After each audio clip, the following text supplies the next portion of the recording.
alive. I am alive. So alive. So very alive. Boy, boy, boy. Rocket doggy. Crashing out. Yeah. We crashing out again. It's like, hello, my dudes. Welcome in, Rocket. So I heard you, like, it sounded like you were getting frustrated with that Sonic game earlier. Which is expected. Oh, God.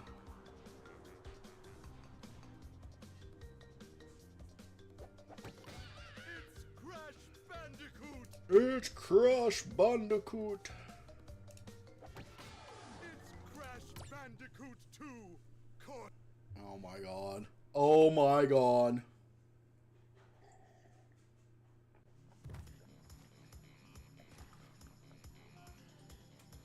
Good lord. Alright, we're gonna... Yeah, we're here. We're in this warp room. It looks like. Should I plant food? Let's hope that we don't become plant food.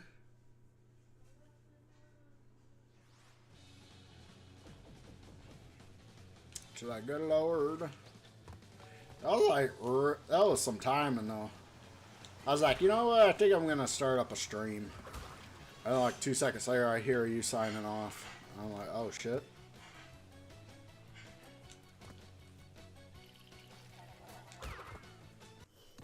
Oh, it's fine to play, just frustrating beat requirements. Gotta essentially play through the game 4 times to beat it. Oh my god, I hate it. I hate it with, like, that's what they irritated me most about our retro achievements, was like a lot of games just having unreasonable fucking beat requirements.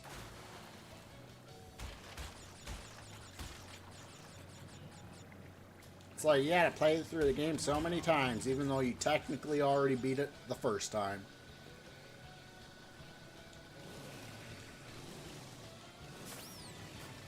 Oh shit, yeah, alright, yeah. I'm like going slow as fuck.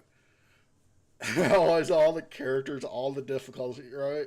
You saw the credits, get off my ass, right? Exactly. Oh my god. Like, I saw the credits. Get off my ass. Like, goddamn.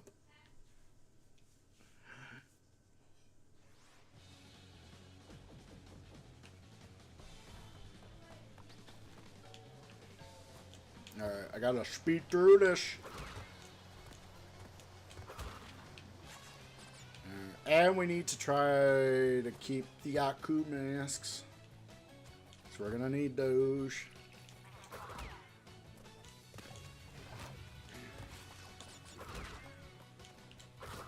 Oh shit. Oh, no, no, no. Oh, fuck. Alright, I went a little bit too far right off the bat. And I'm probably checkpointed right at, yeah, oh, after the frickin' timer started. Which means, yeah, if we fuck up on this, we'll probably have to restart the entire level over.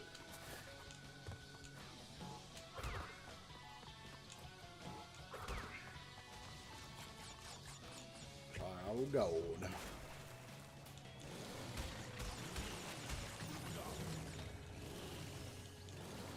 Oh shit. There's one spot where we need a Daku mask. Next spot's coming up.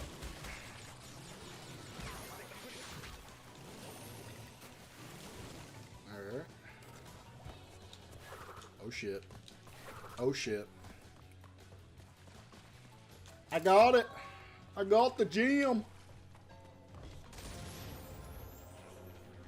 Alright. It's like, voila. Now we can get boxes.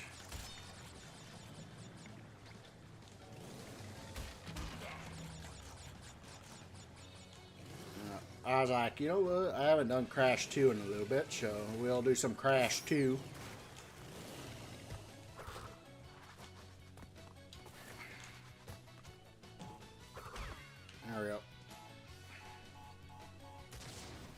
The lunch boxes. Yeah, the lunch boxes.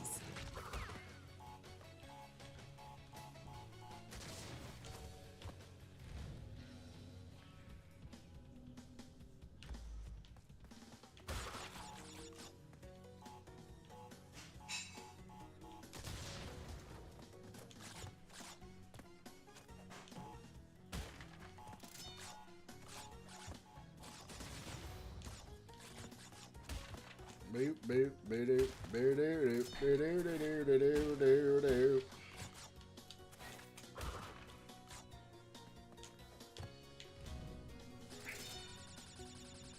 Lordy Lord. Alright.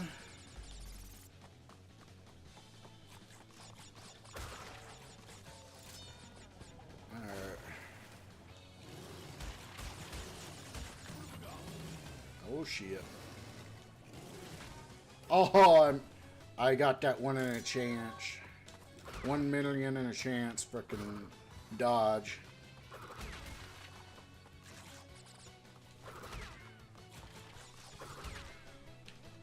Alright.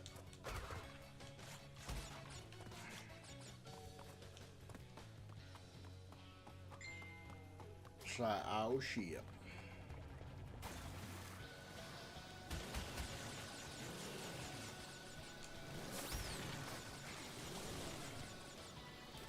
There we go. Oh my lord.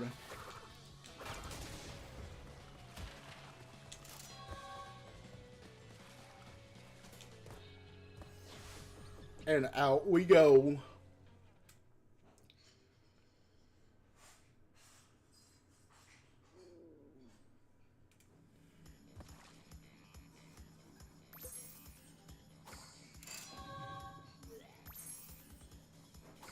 Yeah. You be pulling that shit out of every place. Alright. Sewer or later. All sorts of places he's pulling stuff out of. Alright. Give me a second here. Alright.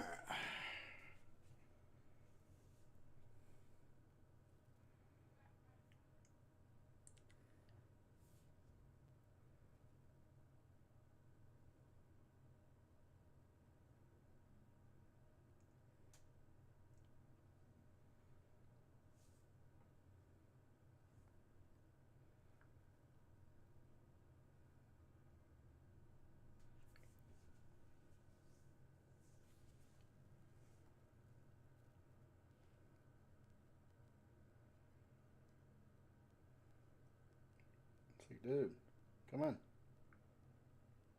Oh my god.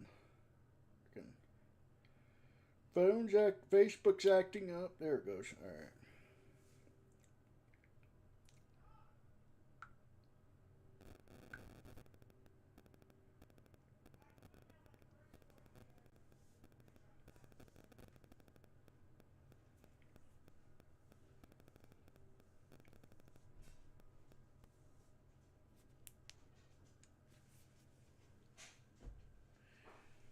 Alrighty, alright. So, Lord. Alright.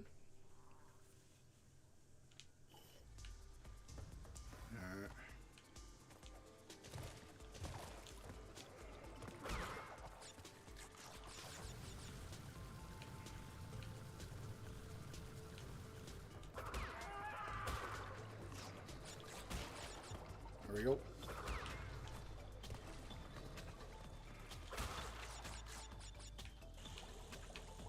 Well, we'll be crashing out sewer or later.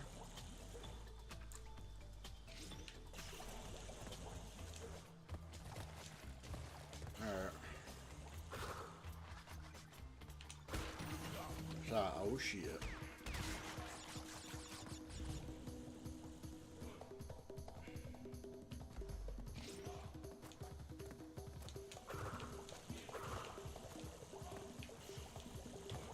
Oh my god.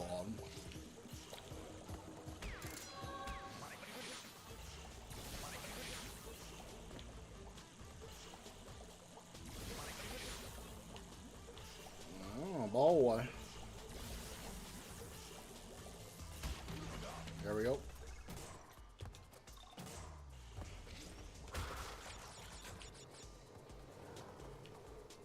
Oh my god.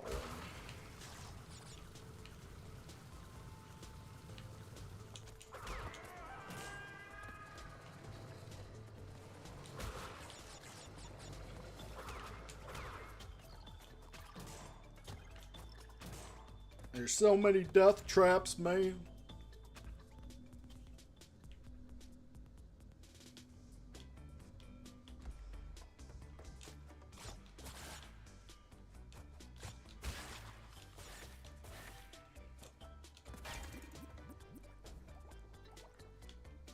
Alright.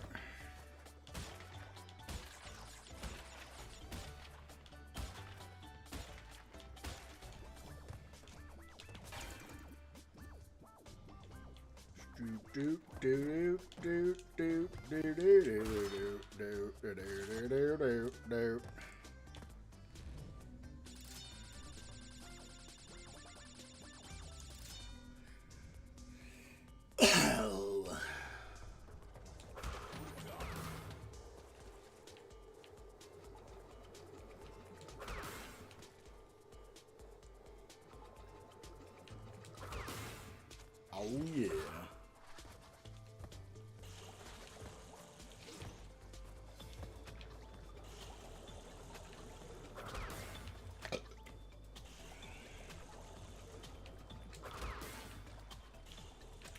So excited. I got food stamps tomorrow. Which means I can eat tomorrow.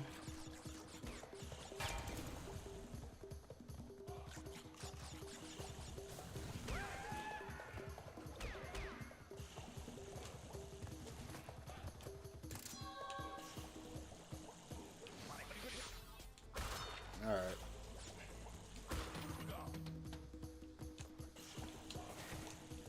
Oh shit.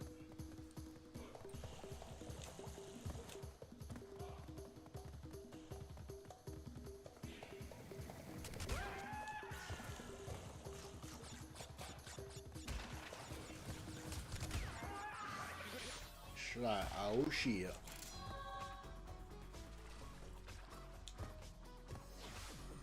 And out we go.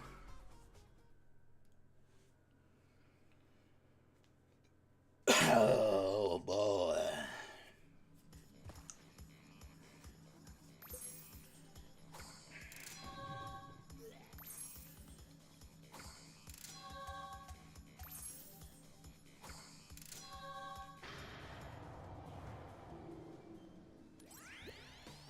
Thank goodness! I hacked into Cortex's computer and found detailed schematics for an improved Cortex. Alright. Bear down.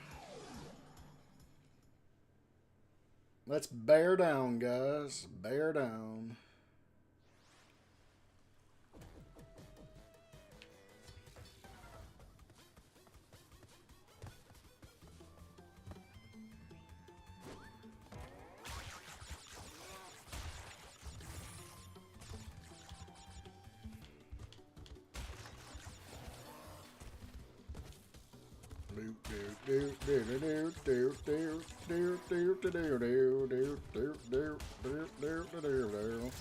This was like one of my favorite levels when I was a kid. Like the polar bear levels.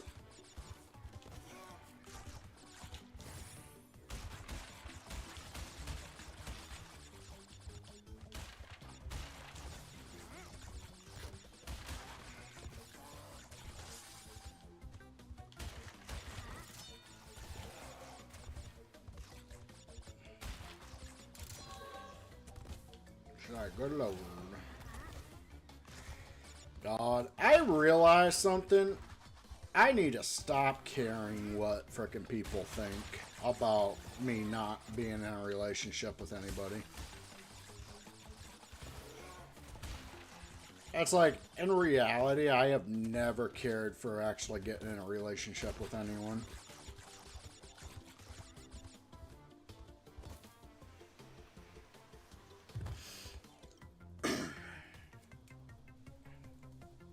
So I really don't have any interest in it. So like for like a good 10 years there, I acted like I cared because of the fact that I was just kind of taught for, or it kind of got drilled into my brain for so long that I needed to be in a relationship with someone.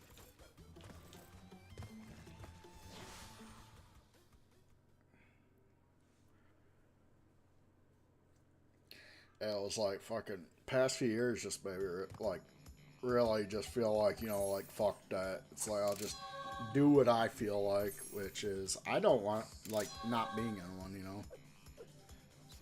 Yeah, I definitely don't need to, yeah.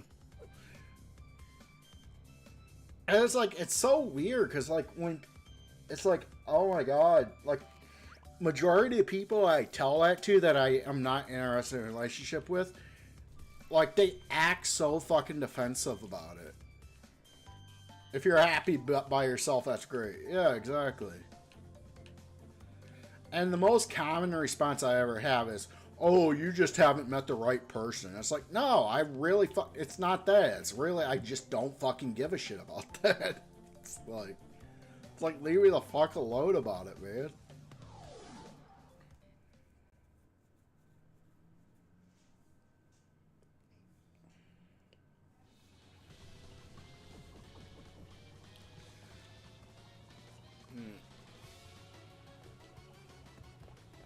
And then it's like I've had some people I'd be like, "Don't you feel romantically alone?" And I'm like, "Not really." It's like when it comes to like sexual attraction or arousal, it's like that's all it is for me. It's just arousal. That's it. Like I actually don't really feel anything when I actually, you know, like when I ejaculate. I feel jack shit. Like I get no pleasure from it whatsoever.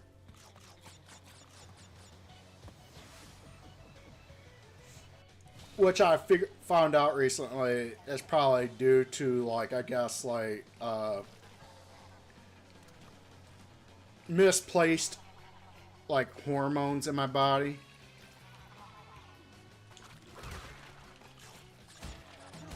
So like the areas where I would need the hormones to be for to actually like have any pleasure from that shit is actually just not there.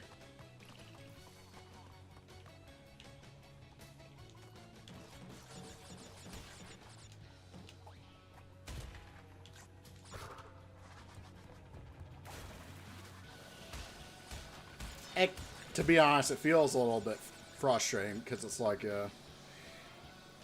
because it's like, yeah, I got the, it's like imagine that, like having the arousal, but yet no benefits from it. It fucking sucks, man.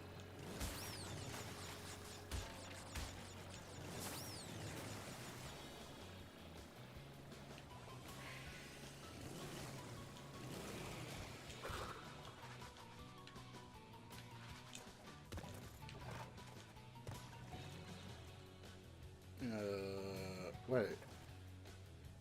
Did I already go through this one? I did. Oh yeah, I was getting all boxes. Yeah, yeah, we went through the freaking yeah. Yeah, arousal and love are completely separate and different things. Yeah, that too. Yeah, yeah. It's like, it's and some people tend to mix the two, and it's like, yeah, they're not the same thing.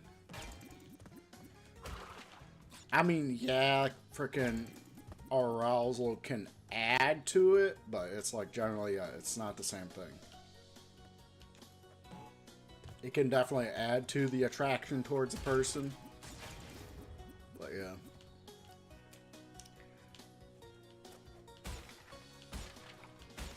There's only one person I probably came close to actually, like, in my life that I've ever really felt close enough to probably being in a relationship with. And even then, it just felt like a friendship type of relationship, not really a, you know, romantic one.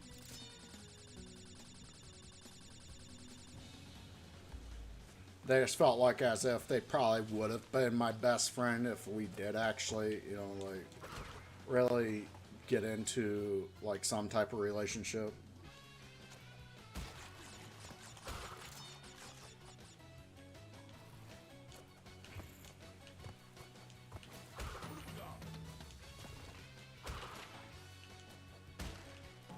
Which I'll admit, it's probably what added to the confusion with me and you, Rocket. It's like, yeah. It's kind of hard. It was hard for a while there trying to determine, because it's like I was like kind of mixing in my mind what I've been raised and taught to think about that shit.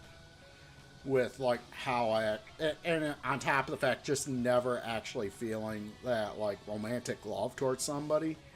I always like never really understood like what it's actually supposed to feel like. So there's times where I'm just like, is that what this is, you know?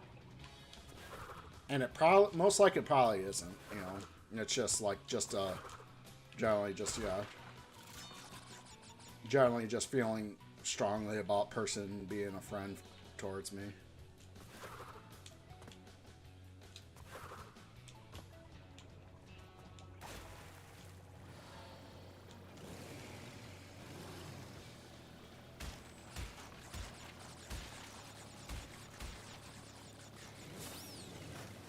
It can definitely be confusing when you've never actually had a certain type of feeling and just not and wondering what it actually feels like and if you've actually ever felt it.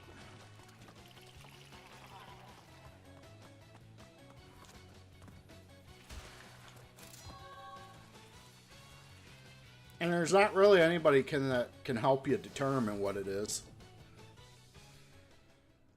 Because it's kind of hard to, like, describe a fucking emotion, you know?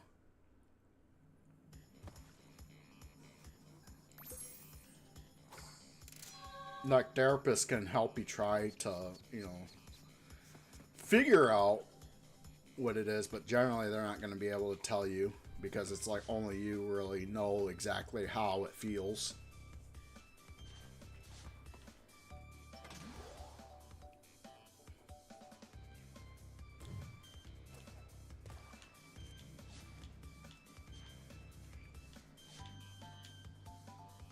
Oh, shit. If it hits you, you'll know. Alright. Yeah, it's really hard to describe, but you don't think there is going to be any doubt what it is if you ever feel it for someone? Yeah. Alright, yeah. Oh, yeah, that makes sense. You know.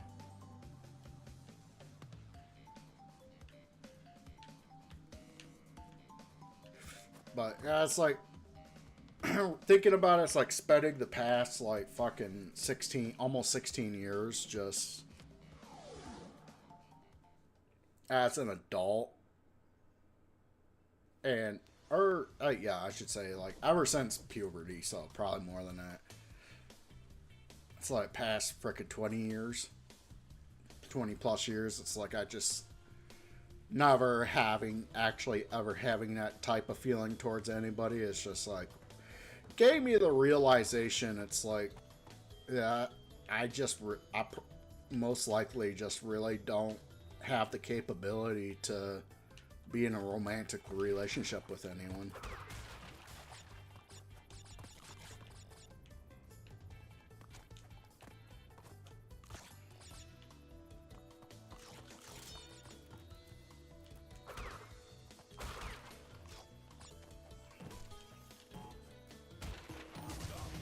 Oh shit. I think this has got a death route in it. Yeah, I think it does. Yeah, it's right here.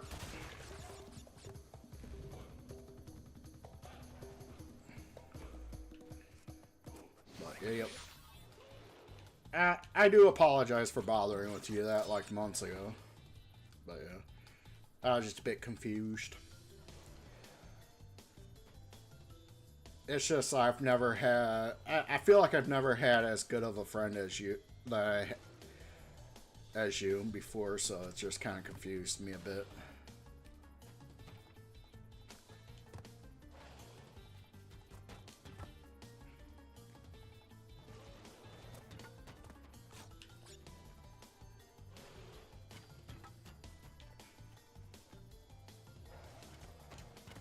She's like, God damn. Yeah, let's get that life.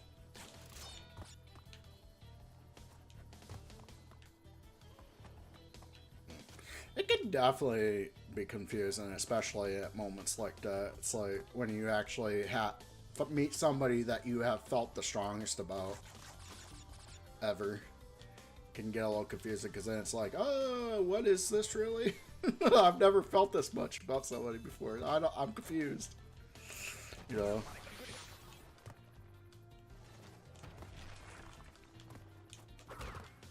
Play it the first time discovering something and not knowing what it is.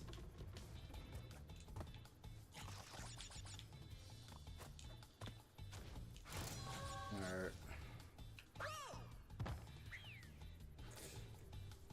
It's like, don't get me wrong, I've had really good a really good friend in the past, but it's like,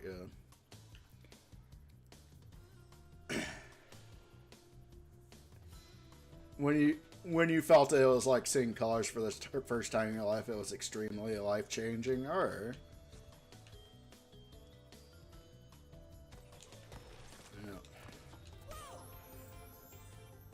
yeah. And then on top of the fact, yeah, I did actually recently have been seeing stuff online about, like, just generally biology. It's like, in this type of stuff. It's like, I guess, like, once you reach your 30s, if you haven't really had any of these type of emotions before, you most likely won't.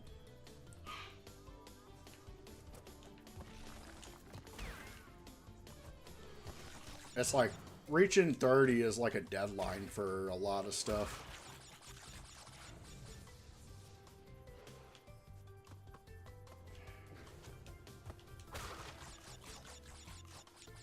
True. Like, I guess there's like statistics out there about like actually most people that frickin' reach their 30s without ever being in a relationship tend to actually be that way for the rest of their life. And not necessarily just because of like what I was saying about my situation, but generally just because it's like you've spent like 3 decades generally just, not being in a relationship at that point where you're used to it and you just don't like care anymore.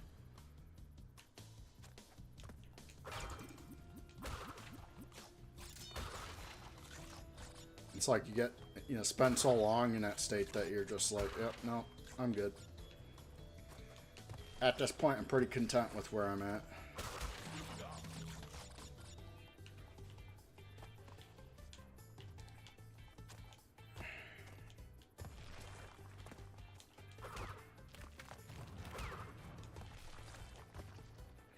Yep. And then I heard that, yeah, once you reach 40, that's pretty much the nail in it.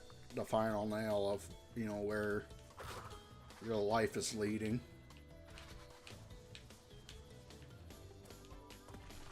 So I still technically have, like, I guess 6 years, just over 6 years to actually, just for that slight chance of actually anything happening.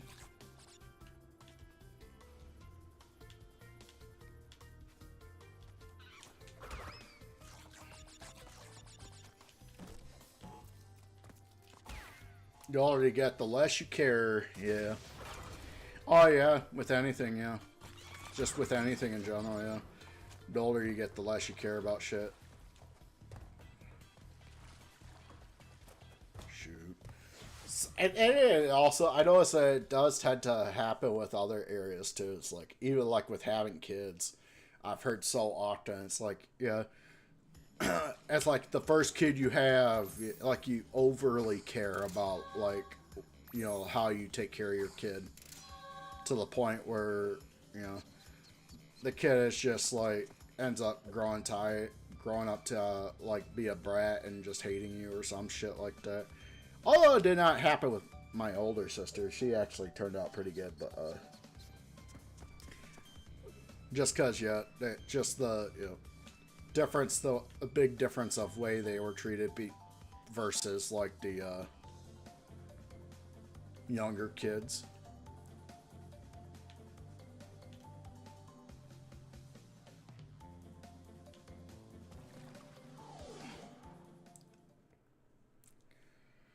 Because it's like, as the parent just has enough, more and more kids, like as they go down the line, it's just they start to,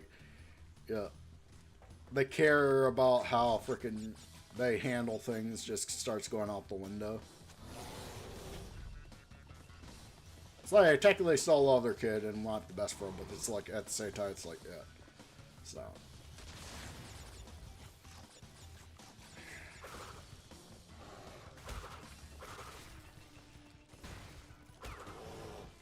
Hey, Wink Warrior, how's it going? I've been good. How are you?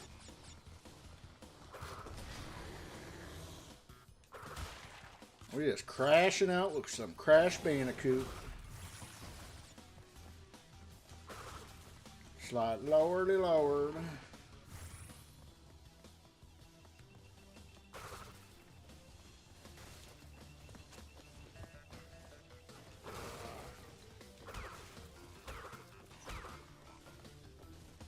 Cool.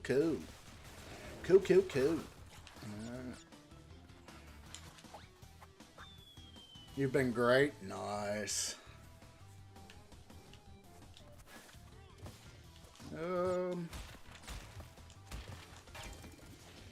How long have I been streaming? Like, it will be 11 years next month.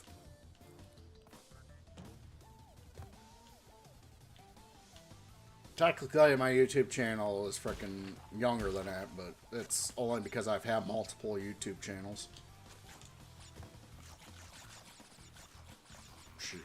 You mean like when did you start streaming in general? Yeah, like over 11 years ago. Like next month will be 11 years ago.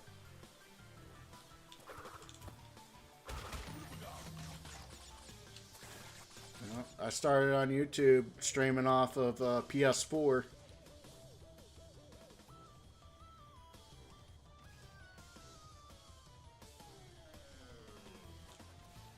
Oh shit.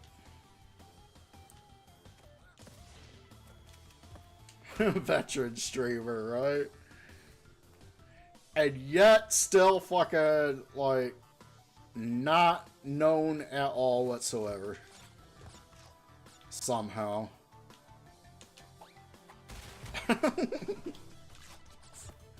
I managed to stay under the radar for almost 11 years.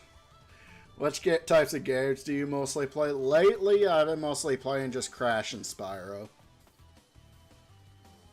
I try to find other stuff to play, like, once in a while when I have money. I try not to play too much of the same games over and over.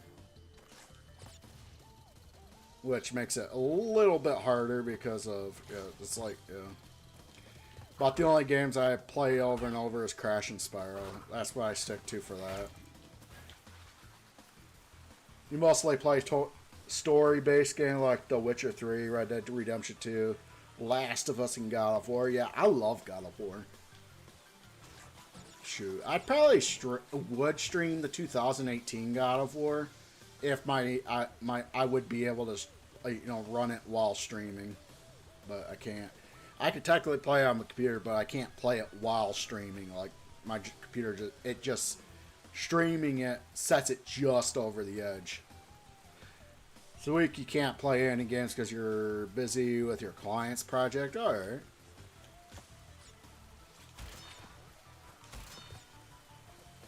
It's like, yeah. God of War kind of maxes out my freaking computer.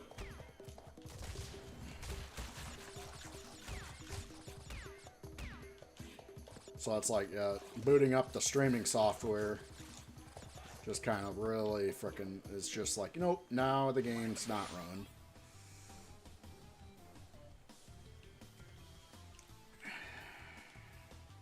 Oh shit.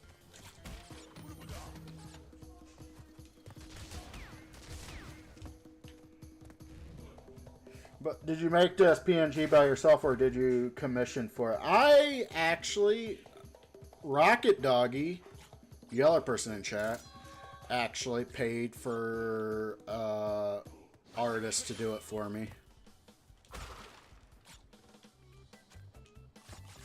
And I've had it for the past like month and a half probably. The channel banner, though, that I actually paid myself. But same artist. The artist, was it? God, what was it? I think it was Ricalist. And Rocket introduced me to them on Fiverr.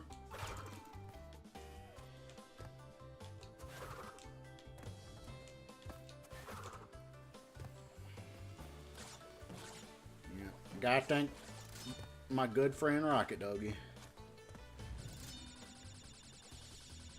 for that, for paying for that, getting that done, having somebody get it done. To be honest, it's like, yeah, if Rocket hadn't done that, I would still, like, yeah, I would have not had that push to really get going with the PNG tubing. Ricalust, yeah, made it, yeah.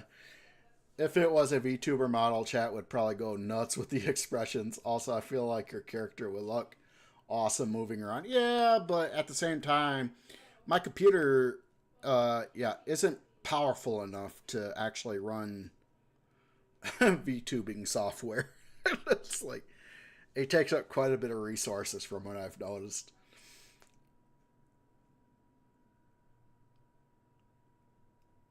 Oh my god. God damn.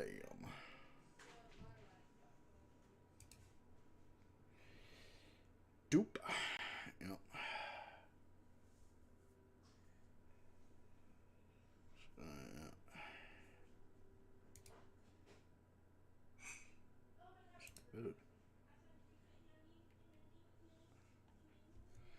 But you've been muted.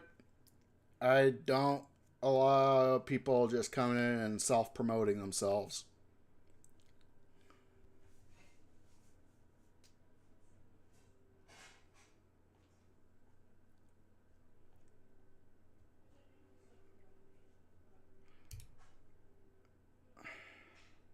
God. It's always too good to be true. Oh, yeah. Alright. Oh, shit. What? No, I said resume.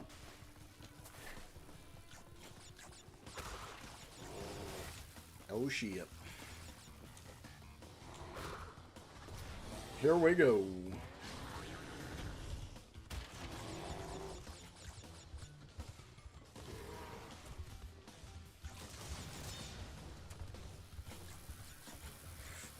Just because you should be able to hear me still, if you're still there.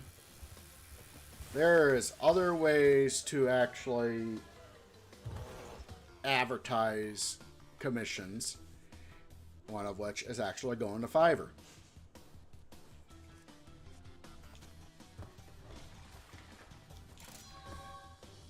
It's a little shameless to actually just be popping in somebody's chat and doing that shit.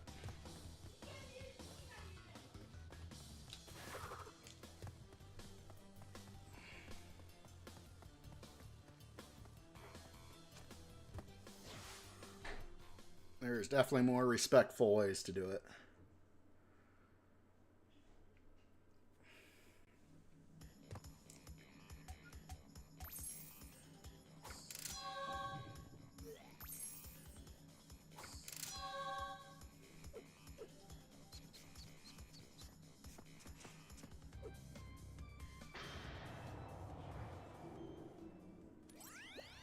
Crash, my boy. You are more than halfway there. Oh shit. Totally bare. I'm going totally bare.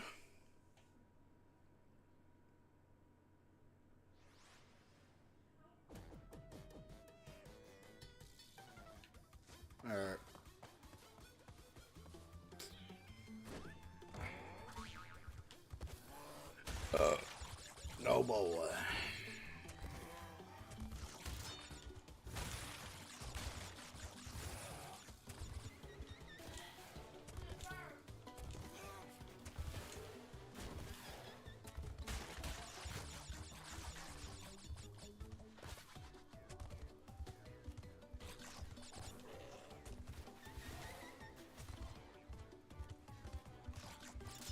Ah, fuck me. God damn it! I turned into a crash sickle.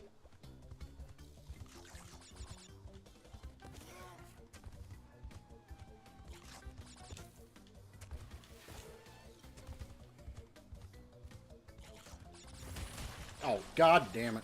Fuck. How did I freaking hit the ceiling? Like, what the fuck? Alright.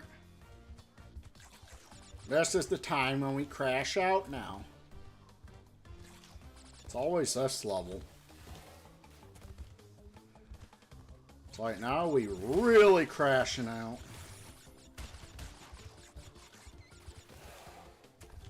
Hell yeah, checkpoint.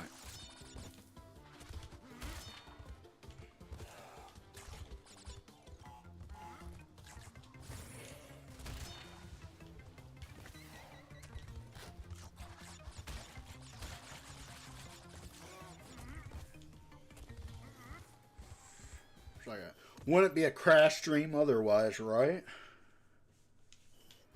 I know, right?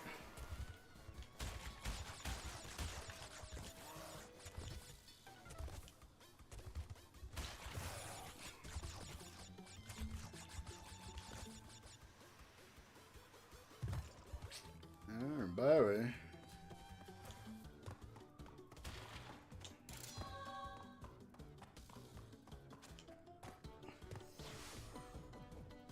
Lord, Lord. I actually thought about it, Rocket, the other day. I was like, even if my computer was powerful enough to, like, run VTube Studio alongside a game and the streaming software,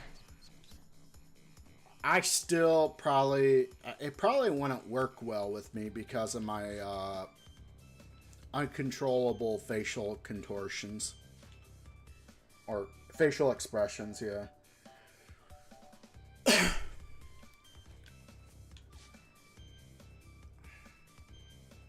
It's like my facial expressions would probably fuck with it.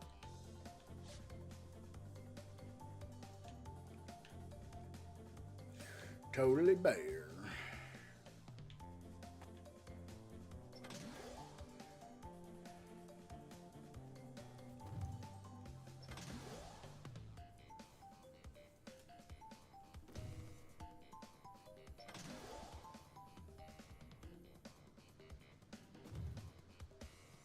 Here we go. We're back up here. Oh yeah, I'm barrels done, so yeah. Tiny tiger. That'd be fine. If anything, I'd make it interesting to look at. Right? Yeah, true. It's like, people are like, what the fuck is going on with his model? Like, what the hell? You can always fine-tune all the parameters, too. Alright.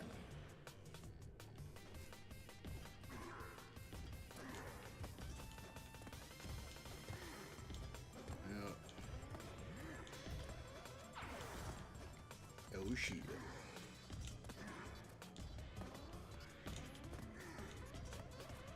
God, I love this shit. Like, can't fucking win with this. Really? Like, that is so irritating. God damn. Like, why?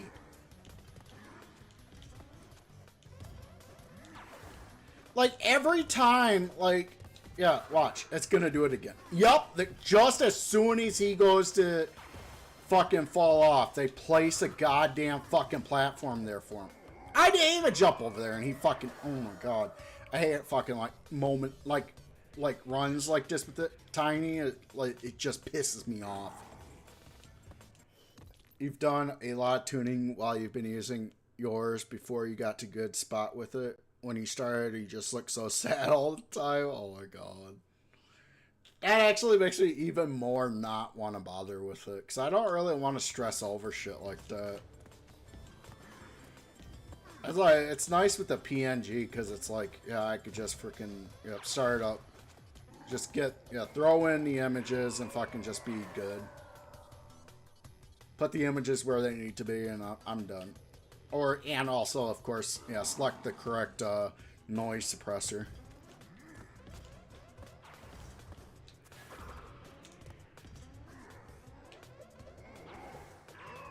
Oh my god. Yeah, PNG is very set it and forget it. Yep, exactly. Once in a while, there's like an issue I noticed. Like the other day, I had an issue where my PNG just kept on acting like I was talking, even though I was completely quiet. But that was easily fixed just by switching the noise suppressor and then switching back.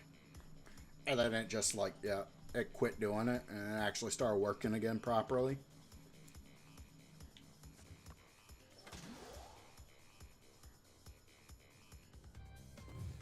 It's like, God. Fuck.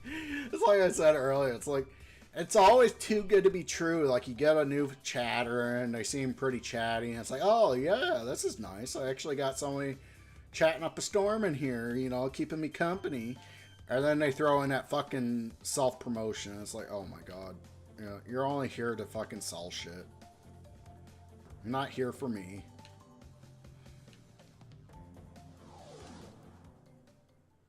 It's like, God damn it.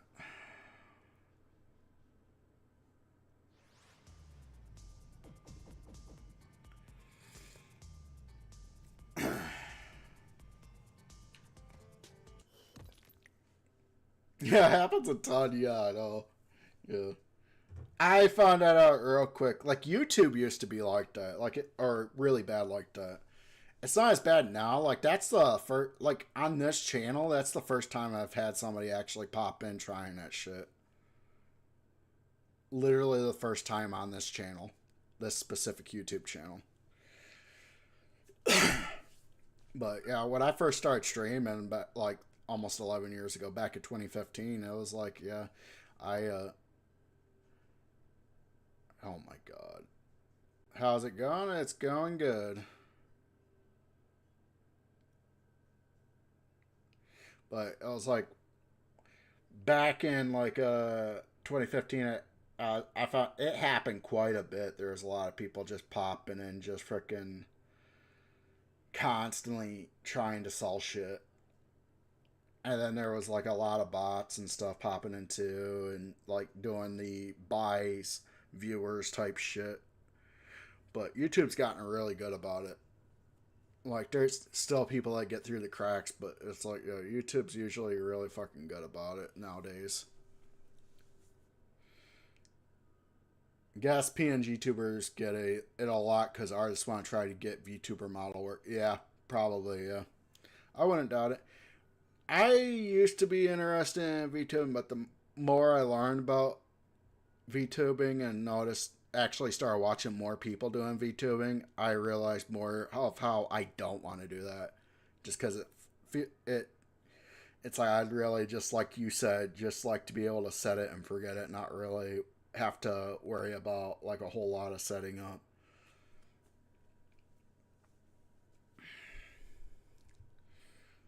All right, but anyways, welcome in Ember Ross. Welcome in.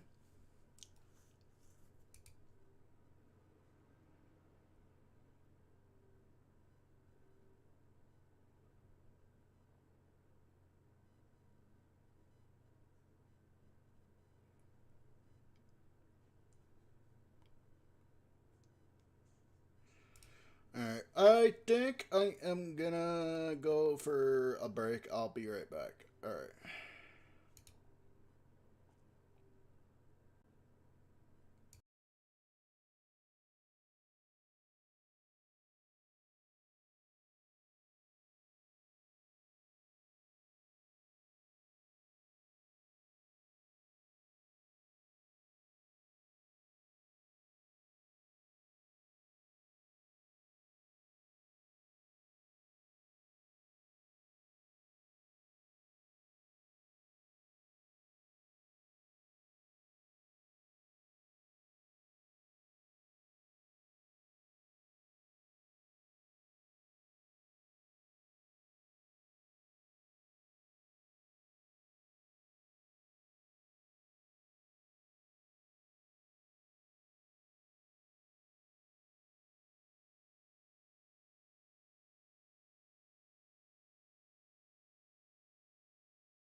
God, I want a snack right now. But I don't got anything. Should I? Oh, shit.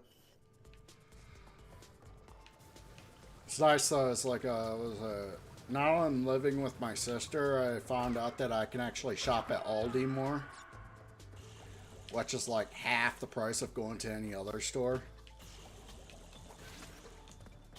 So it's like I'm more likely to have snacks on hand now, or be able to, or have, you know, food stamps to spend to go get something when I want something. It's more likely. No snacks, yeah, no snacks. Oh, by the way, Rocket, if you haven't noticed yet, yeah, exactly. You're a mod now, yeah. I've been meaning to do it for a while, but I kept forgetting. I'm so sorry. Forced into labor. Well, you don't have to, you know, do anything. It's just, you're just a mod, just in case. If you decide to do something, it's still, you know, like completely your decision.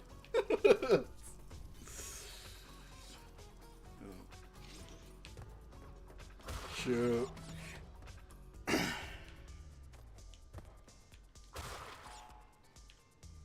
Yeah, it's cool. Appreciate you. I think it's actually, it's always like really nice when somebody decides to mod me. I was like, yeah. I think, yeah, there's only been like one person, I think, that has ever, no, two people has ever made me a mod in their channel. And one of them only did it for like temporary, just because of a certain game that came out that they didn't want any spoilers on. So they needed more mods at the time to be on top of people spoiling shit in chat.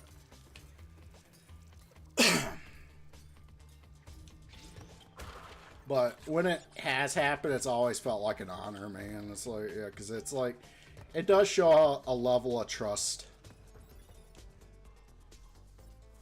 If you want a mod for you, you'd make me one. Alright, yeah, that sounds cool.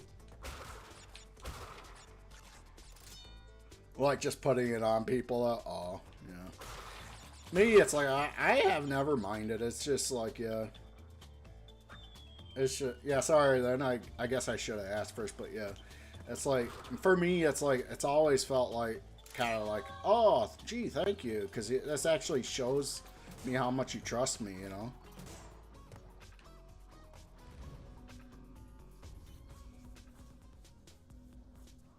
Which is pretty cool.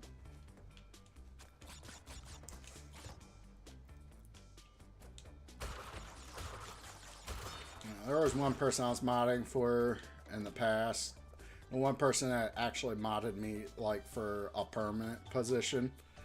They, yeah, I'm no longer modded, but that's generally because of the fact that they just don't stream anymore. You're flattered? Yeah.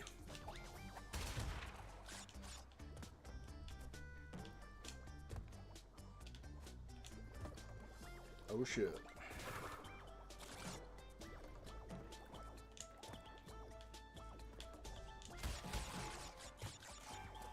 I was a mod in Cyanide's channel on Kick for a while, and YouTube. Actually, I think I still am on YouTube, but technically, but yeah. He hasn't streamed in like a year, I think, so.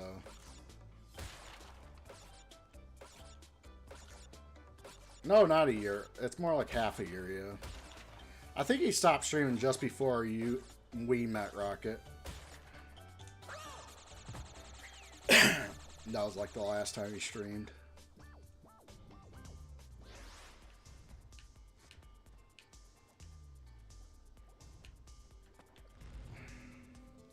Well, that's because, yeah, he's just been busy. he ended up finally finding a job and just been busy with it. So it's one of those jobs that are just like it's like the majority. He's basically working the majority of the time to the point where he's just got when he's not working, he's got enough time to just frickin' literally just spend like a couple hours like just playing a game in his own time.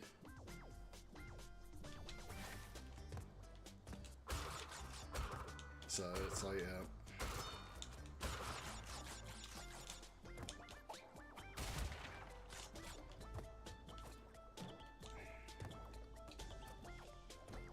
He's a busy guy.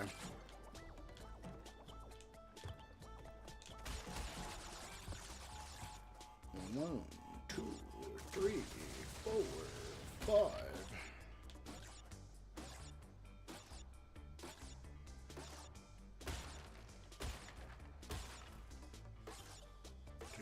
Three, four, five.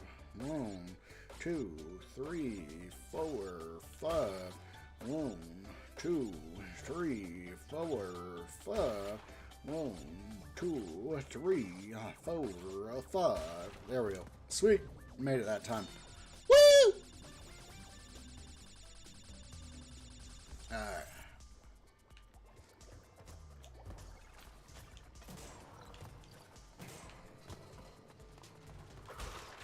Go damn.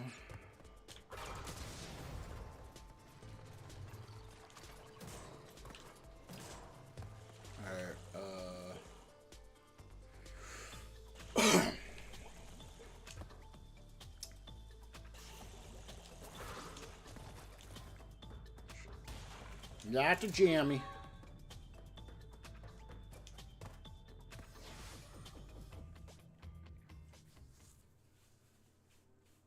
Lord, Lord.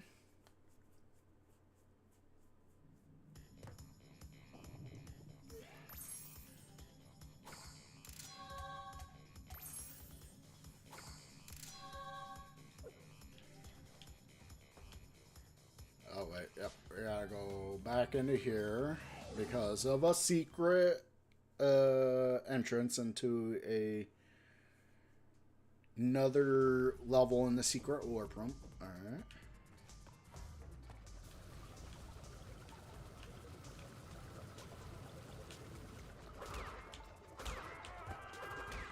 Alright.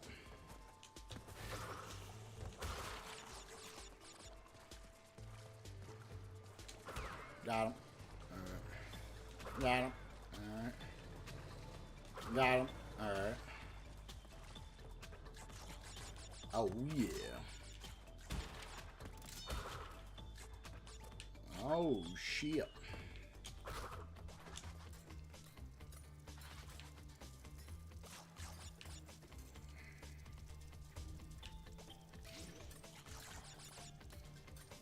You should now be a mod for you in Twitch and YouTube. Oh, shit. Your first ever mod? Oh, my God. I'm somebody's first ever mod. That is a first for me. Now I really feel honored. Oh, my God.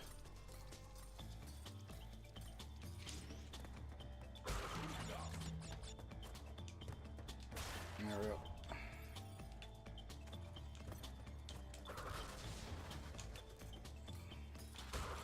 Yeah, that would actually be a first for me. It would, really.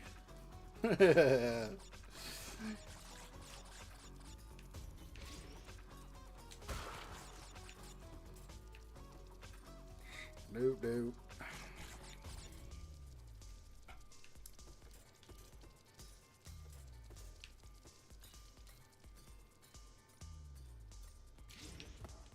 I think, yeah, another reason, I guess I was kind of like just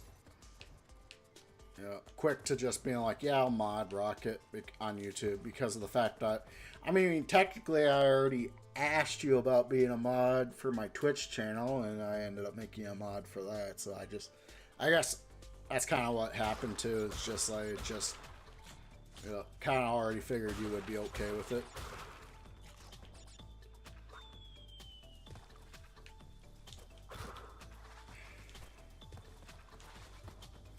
And then, yeah, there's Discord as well, yep.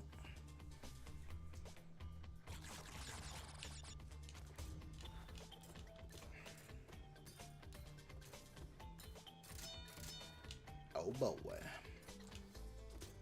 Does derail you a bit when you have to ban bots and shit. Oh my god. I mean, like I said, you don't really have to. But yeah.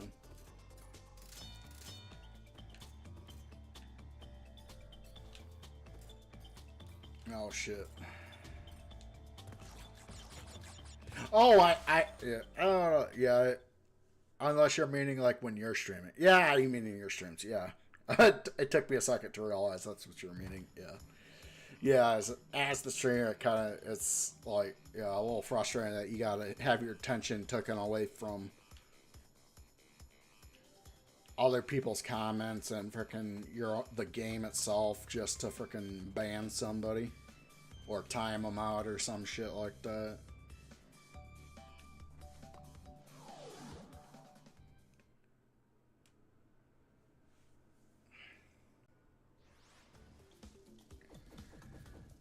Yeah, so it's nice to have mods for that reason, yeah.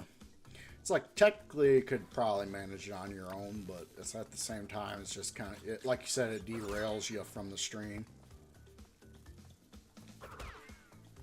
Or what you're doing in the stream, it's like, yeah.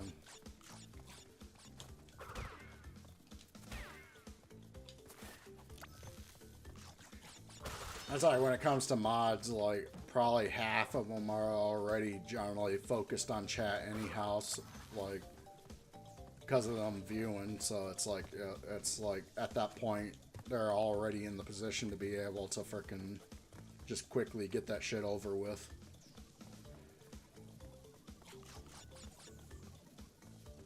Now if you're around, you can sick the kitty out of them, right? Yeah. I'll claw them up for you. I'll claw up their leg.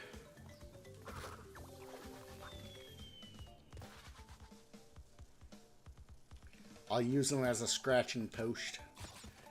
I'll puke on their pillow.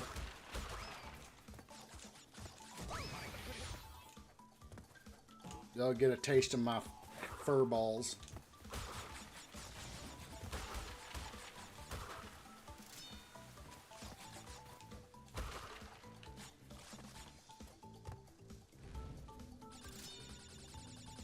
Wait, did I miss one? Or was there a nitro? I can't remember. There might have been a nitro. I can't remember if that's one is a nitro or if it's another crate.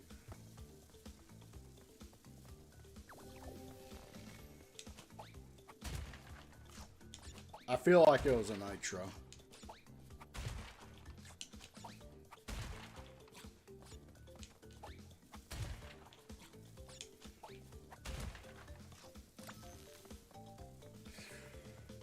Oh boy. It's like, yeah, I mean, it's like, yeah, like the self-promoter was kind of right. It's like, I do feel like as if I probably would receive more attention if I had a full, full movement, like, VTuber model. But at the same time, it's like, yeah, it's like, I really also don't really want to have to deal with tweaking it.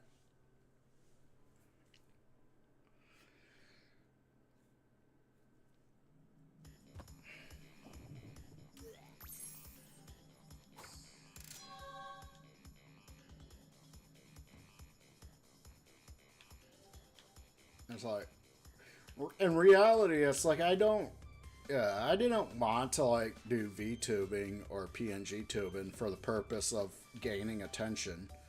My reason for it is like, cause it's like I no longer want to use a face cam, cause it's like I don't want to end up having people recognize me in public, you know.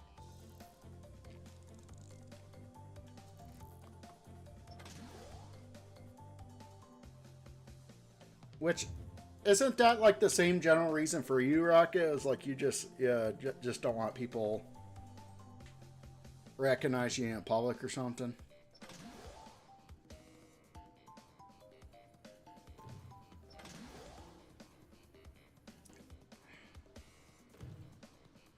So, wait, tiny ticket. Yeah, we already done this one. Oh boy. Alright.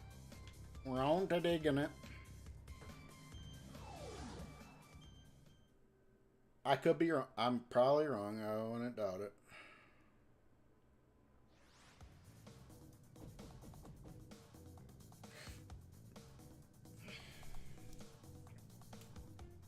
But yeah, it's like it's like I didn't want to do this for that, for the attention. I just wanted to have something to replace my face so I'm not recognized. You don't want your VTuber persona tied to your real identity for safety and privacy. Exactly, yeah. So yeah, I was, yeah, generally right, yeah.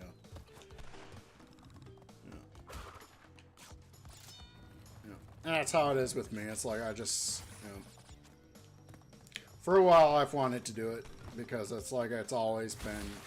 I've generally only used cam because it's like, yeah, it's like, in a way it is kind of, I guess, to grab people's attention more, because I have actually known that not using any form of like persona with streaming can actually just not get you any views or chatters at all.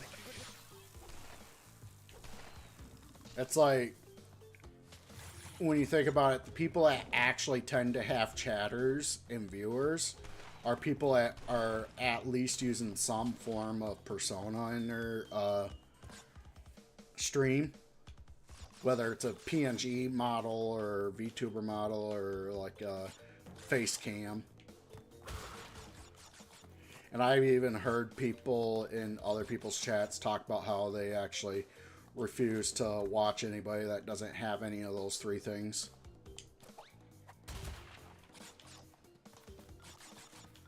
So it's like I kind of just for a while they used cam for that purpose,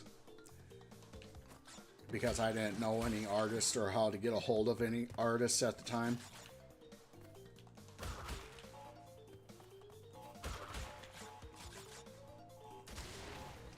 It's hard to sell just gameplay and voice, yeah. It's like, it was different back in 2015. Back in 2015, I got plenty of views, plenty of chatters in my streams with just using a mic and just showing the game. But nowadays, yeah, nowadays you generally, you need something showing to represent yourself. Chat in the video also froze for some reason. Oh shit, yeah, it did. Yeah, I was doing it yesterday too. Yesterday I didn't show jack shit. Refresh. Alright. Oh my god, my nose. I had to refresh it. That's why it disappeared. Thank you for mentioning that, Rocket.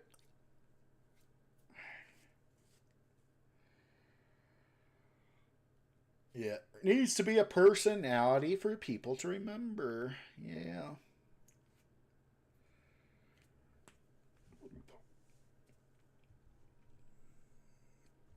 It's like, good lord. Oh my god. Yeah, well, goodbye to chat on the video. Like, there it goes again. Yeah. Now it's not even working, period, even if I refresh. God damn it. Alright, well, that sucks. Not much I can do. I would literally need to probably restart OBS again, but it's like, I'm not doing that, because that would mean ending stream. God.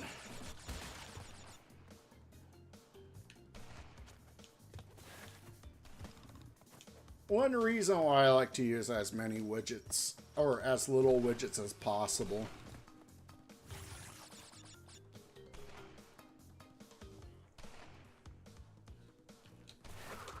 It's just because, like, that's even more shit that might go wrong.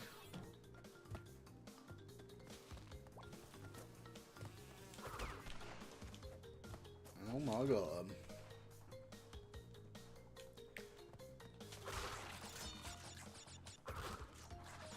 Oh fuck.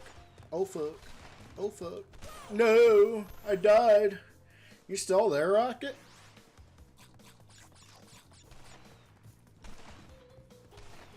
Oh my god.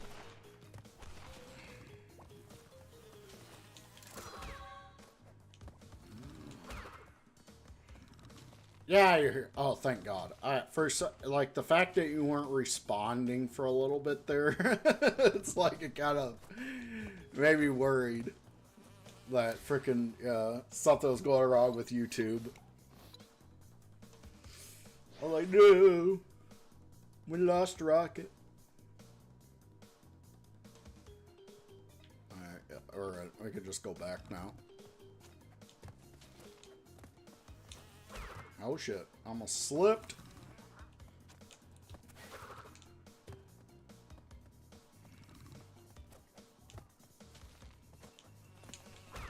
Ah, you beat it.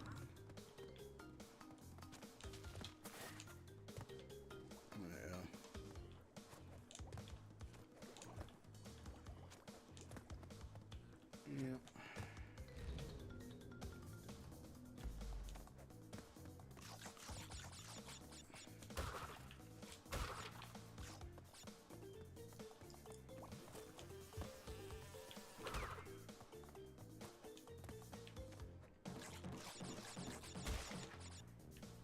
Oh boy. Took care of him. Alright.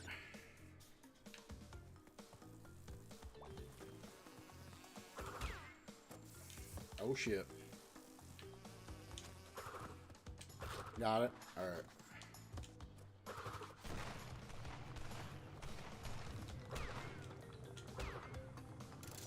Yeah.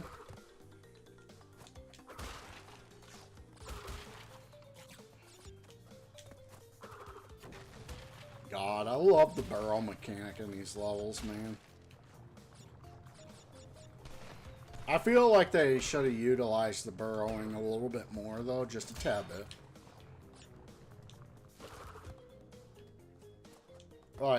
Like gave it more of a purpose, you know.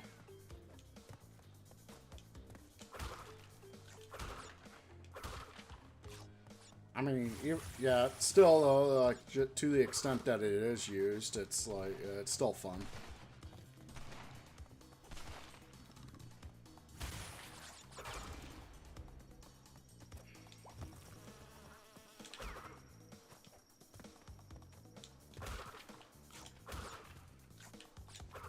Oh shit.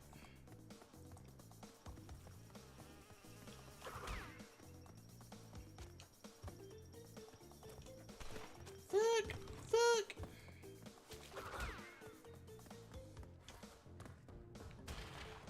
Got the Jimmy. So that we don't have to go through the entire level again. Just for that secret entrance. I would do that.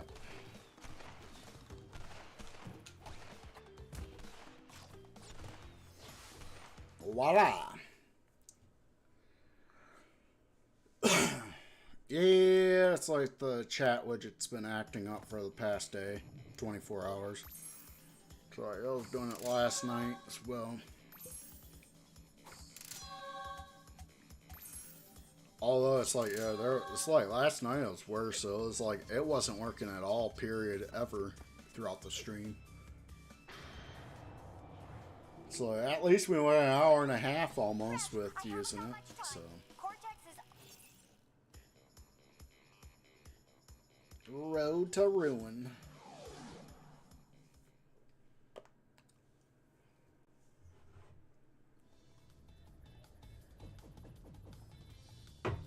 Oh shit. There is something I could probably get to eat, but I'll probably do this next break.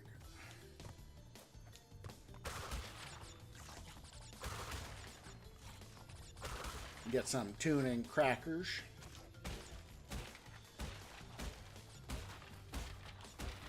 So I actually haven't eaten anything yet today. So it'll be nice.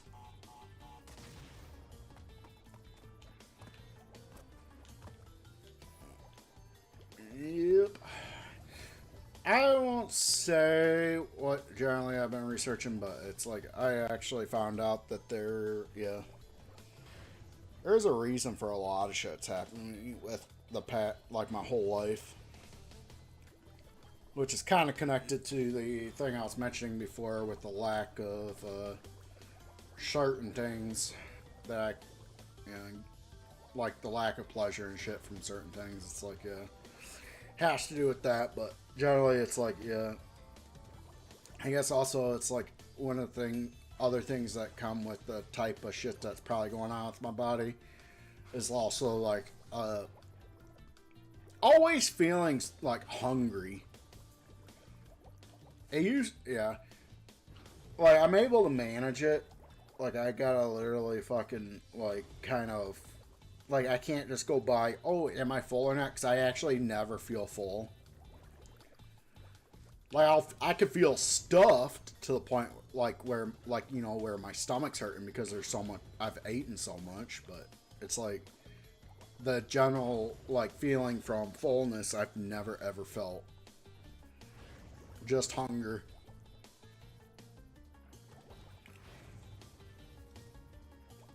Never feel full, yeah, never feel full. Which makes things hard. Because it's like, especially with pizza. It's like, because it's hard to portion out pizza. Because you just like, you cook the whole pizza and then it's just there, you know. You eat one slice of bread, you're full. Damn. I mean, I wish I was that way.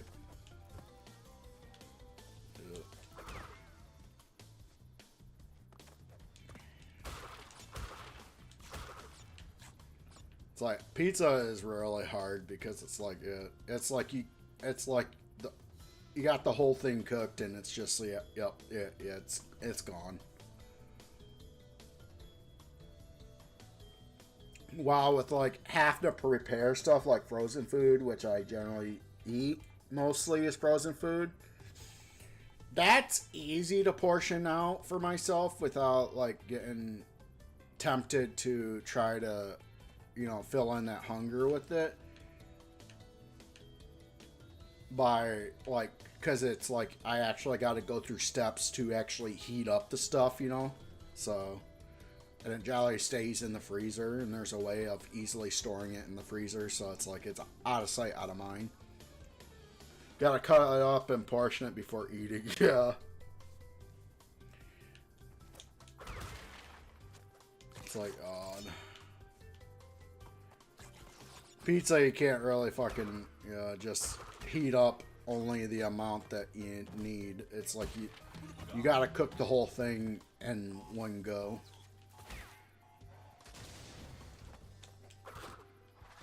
So it's really hard for that. And then too, like if I go to like a restaurant, there isn't, well, I guess there kind of is. Like, I mean, like there's some pizza joints that allow you to just buy like a serving of pizza.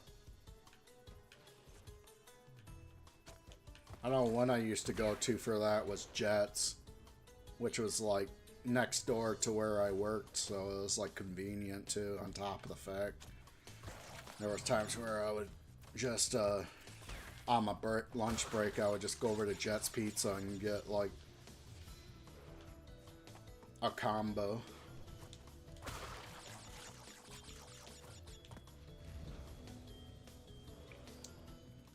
But generally, yeah, it's like frozen food. I could just, like, I could just literally just open up the package and just take out exactly what I plan to eat.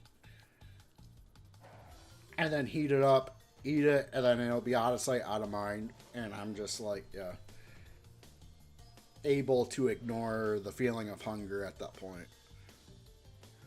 The way I could best describe the way it works is kind of like when you have to pee, but yet you're not able to go because somebody else is in the bathroom, but yet you have somebody nearby fucking running the faucet, so you just hear that running water and it just makes you have to pee even fucking more.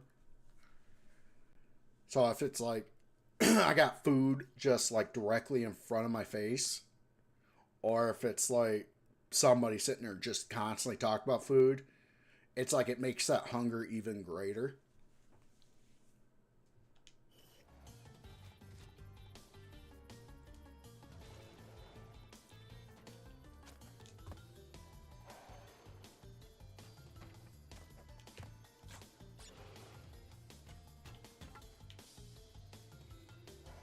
But yeah, I was like looking up stuff, trying to figure out what was going on with my body, has been going on with my body for so long last night, and it's like, there was all sorts of disorders I was coming across that really kind of gave me the idea of what's possibly going on.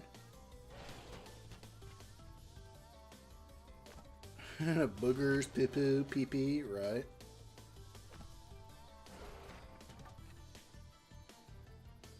Gotta talk about nasty things instead, yeah.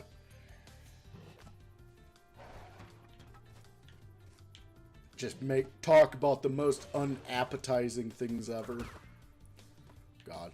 That actually does not work for me. I could literally be sitting there just watching the nastiest shit while fucking just going to town on some fucking chips.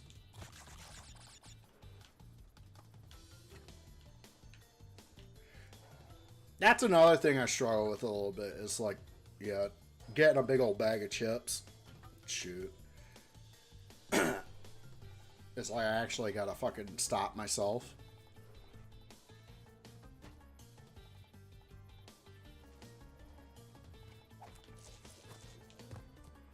It's like it can be a little bit challenging then.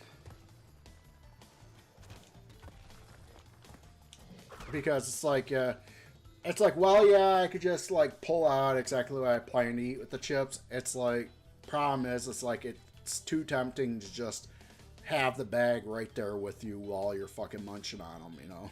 It's like you just open up the big ass bag and just start munching on them. It's too tempting to do so because they're readily available so easily. Just pulling up the hub while catching dinner. Right? Just put on 2 girls in a cup while freaking, yeah, mowing down on some food. Oh my god, I went down the death route without any needing to. God damn it. Alright. Just pulling, yeah. Oh my god. Oh my god.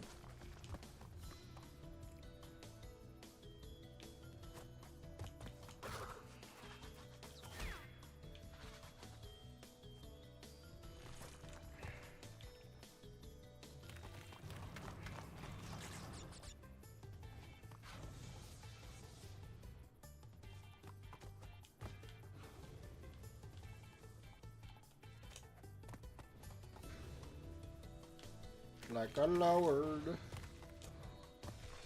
Yeah, that was, yeah. Alright. Got it.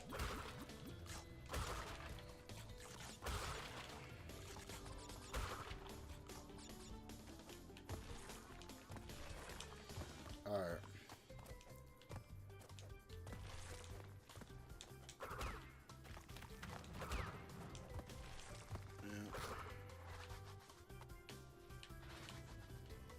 But generally, it's like, yeah, the idea is like just, yeah.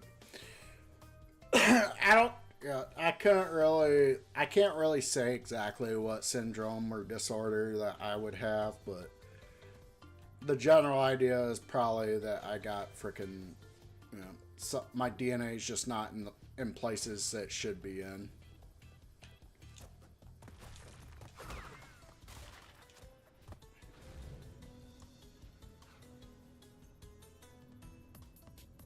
It's kind of like just, you know, a big mess in there.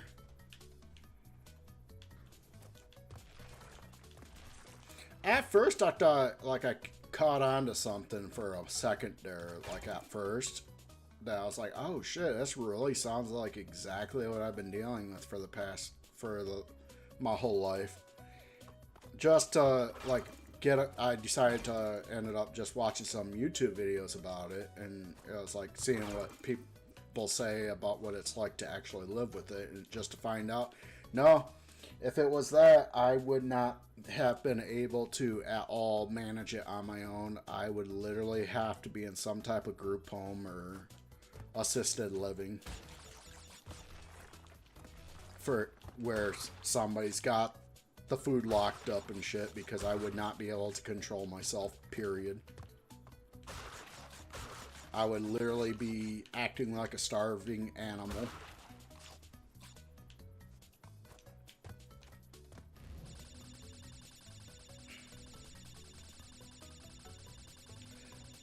But, and then when I looked up, you know, similar disorders to that, it was just like, yeah, there was like a million of them.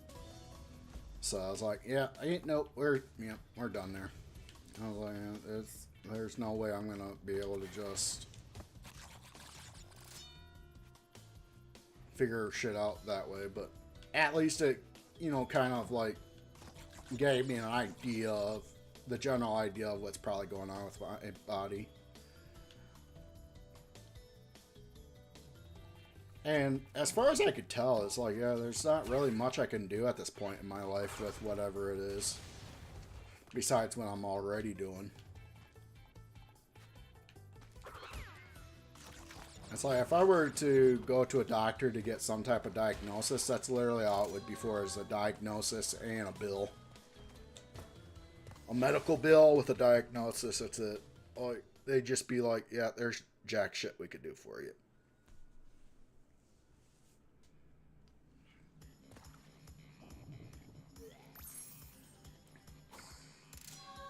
That's like for all the shit that I came across, you know, thus far, it's like generally the only solution they had generally was therapy and like just locking up the food and keeping you from just constantly eating.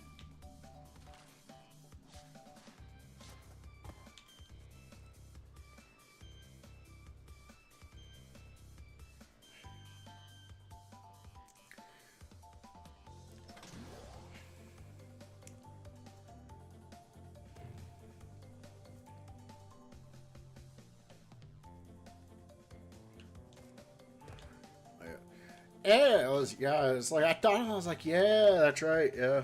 When I turned 18 and I actually had full control over my diet at that point, I remember, like, it was fucking tough as shit. Like, I didn't realize I was doing it, but it was just like, yeah, I got to a point where I was just, like, eating every 2 seconds. And a couple times I got to the point where I actually puked because I ate so much. And then right after puking, I just kept on fucking eating. Just because of how fucking hungry I felt.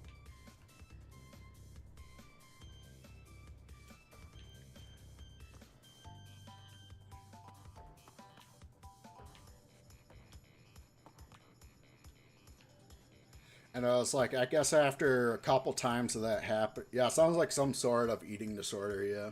It is. It's like an eating disorder, type of eating disorder that comes with, you know, like other shit.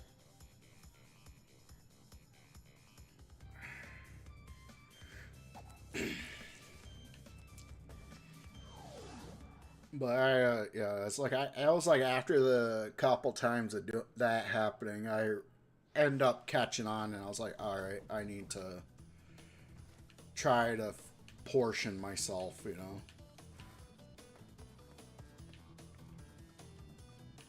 You shouldn't be feeling hungry all the time after eating a full meal, yeah. And there is times too, like where I'll get done eating a full meal, and I'll go, you know, straight to bed. And 2 seconds after going to bed, I can't sleep at all whatsoever because of how much my stomach is growling.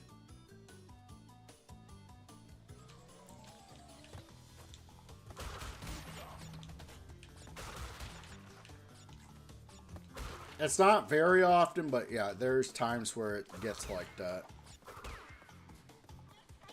It's like I just can't fucking sleep because of how hungry I feel.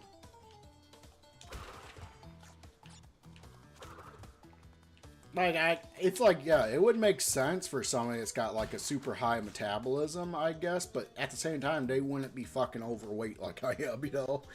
People with super high metabolisms freaking tend to, you know, be skinny while also freaking eating a ton of food.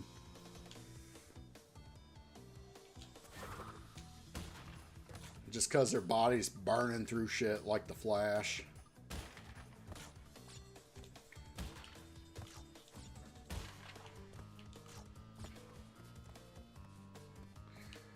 It's like, no. It's like, yeah, I got a pretty slow metabolism, and it's like, I still fucking feel hungry all the time. Oh, shit. I did find other people, though, it's like, yeah, it was kind of encouraging, was, when I was watching those videos, I, seen some people in the comment section describing similar experiences that I've had, and they said that generally what they do is just like what I'm doing, is just, you know, kind of judging how much I'm putting on my plate from the start.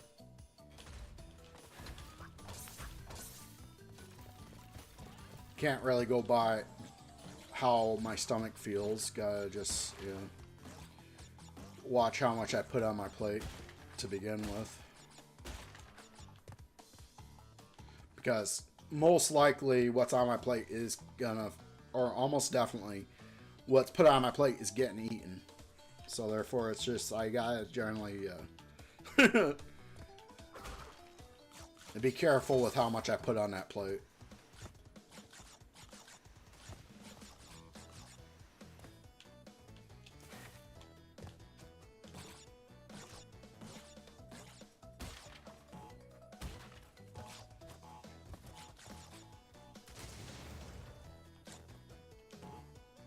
I feel bad though for the people that do have one disorder. It's called like PWS or something. I can't remember the exact name, but that's the abbreviation for it, is PWS.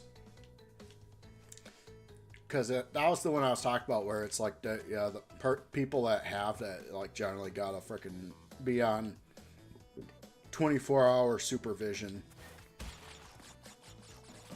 because of just how uncontrollable their hunger is.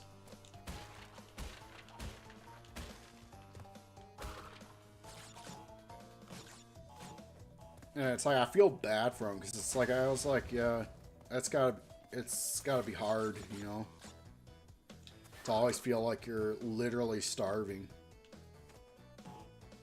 So it's like my hunger ain't quite to that extent, but it's like I feel hungry all the time, but it's like not to that extent, to the point where I just can't control myself at all.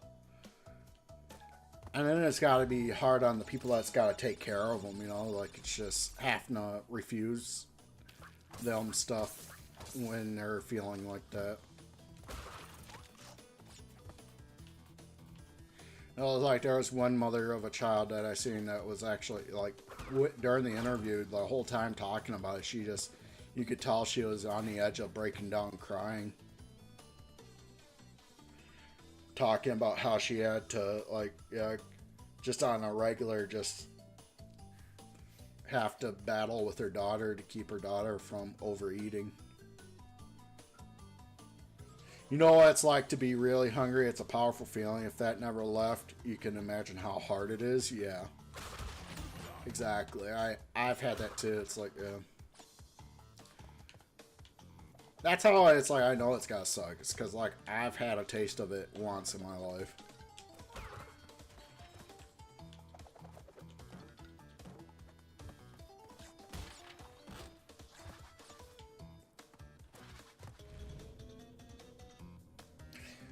It's like, it's definitely got to be hard for the person themselves that's dealing with it, and the people that's got, the parents that got to take care of them.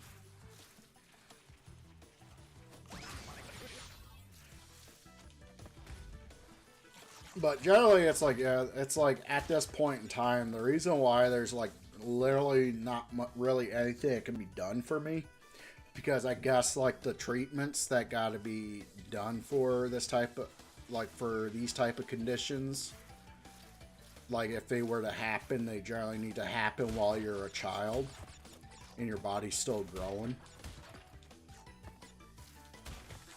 It's like me being in my 30s now, it's like I'm just kind of screwed and stuck with where I'm at.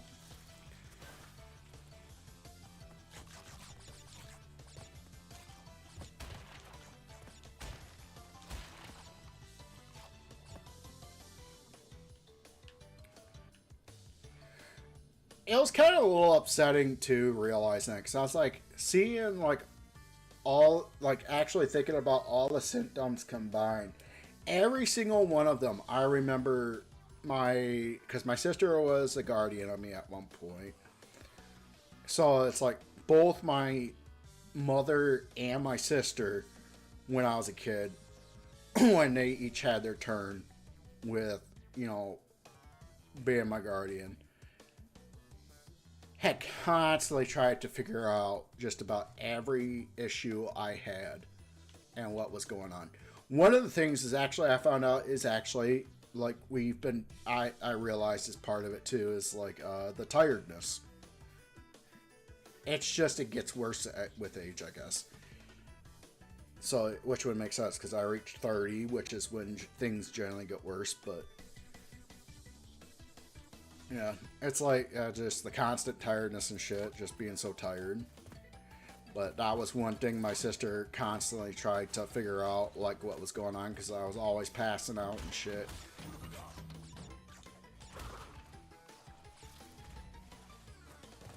That's like I tried my hardest in school. That was another thing, learning disabilities. It's like just about everything like that. Both my mother and my sister tried to figure out with doctors, and doctors would just, you know, give them the I don't know, so we're not going to do anything thing.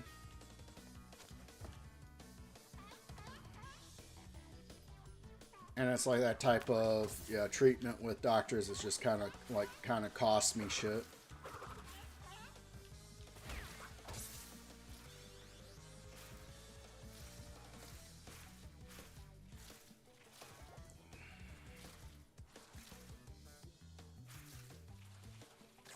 Oh shit. Yeah. Alright. Oh, we're in Cold Hard Crash. Fuck.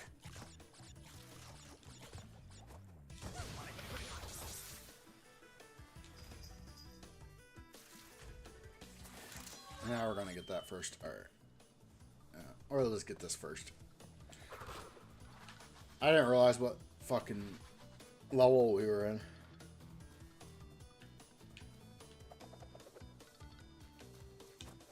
But yeah, it's like, goddamn. It's like, if actually, yeah, the doctors I had when I was a kid actually gave a damn. I actually paid more attention, actually, you know, looked into things more. It's like, I probably, probably would have grew up with, or ended up having at least a little bit of a better life for the past, like, you know, 15, 16 years. At least knowing ahead of time, like, how to fucking manage with and deal with shit.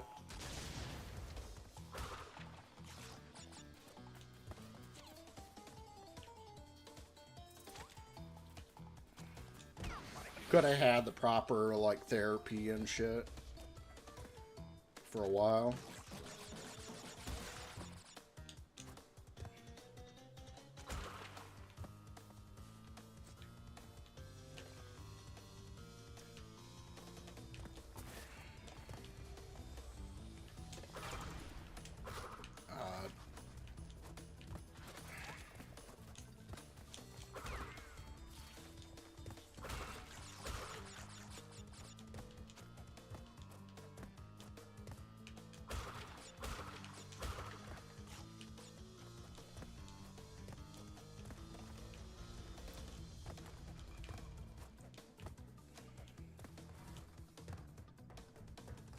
Lord. Alright,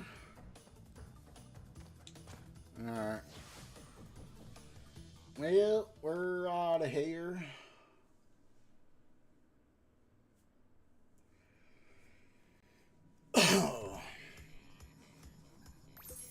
Yeah. Like with the portion control thing, it's like, for example, it's like, I know it's a little bit too much still, probably, but it's like the amount that tends to get me just into the controllable area of controlling my hunger. But like with pizza rolls, like I generally like count out like 20 pizza rolls, and then I'm like, all right, that's my meal. You know, it's 20 pizza rolls. Or if I have hot pockets, I'm like 2 hot pockets. That's it, just 2 hot pockets. Same thing with burritos, just 2 burritos.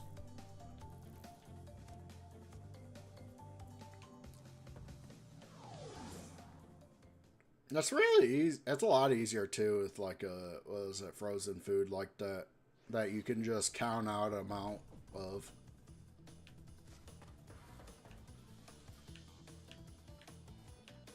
Oh shit.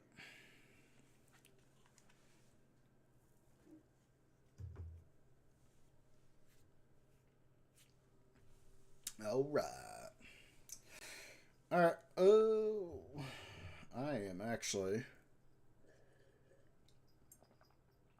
gonna go ahead, do a be right back break. And while we're doing that, I'm gonna go out get some fresh air. I'm gonna get something to eat, put in my stomach, and yep, I'll come back. We'll eat that and get back to gamming. So yeah, BRB.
Alright.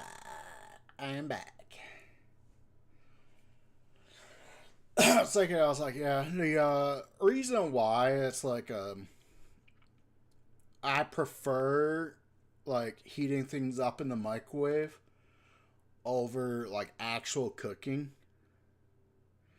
is because of like something I mentioned before about the whole having food right in front of you and in front of me just intensifies my feeling of hunger.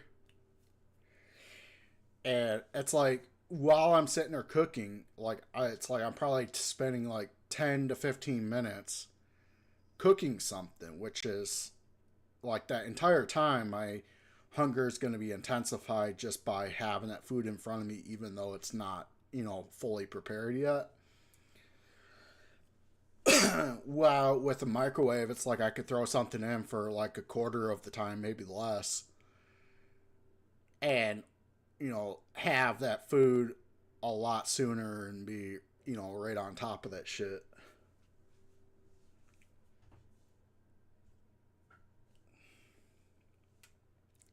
It's like, when it comes to cooking, it's like the hunger gets more unbearable just because of how much longer it takes. Which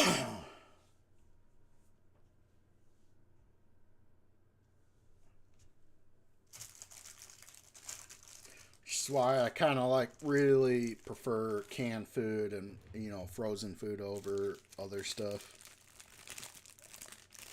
Just rather microwavable food and, canned food.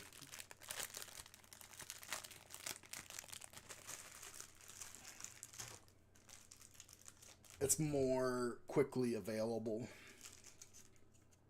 Not spending as much time like dealing with like frickin' that strong feeling of hunger.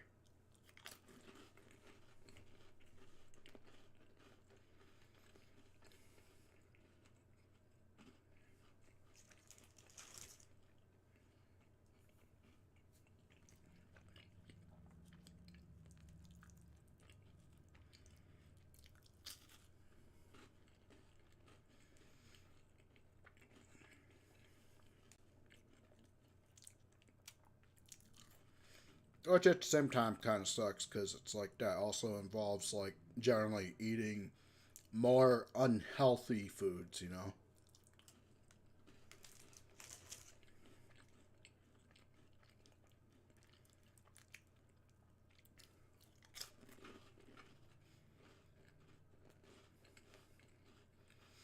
Another reason why like I prefer Little Caesars over most other pizza joints, well, just about every other pizza joint, because of them having that hot and ready thing. Because I'm just already having pizzas on the warmer that they can hand you right there and then. Not going and ordering and then fucking waiting like a half hour with my stomach growling.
Like, oh damn.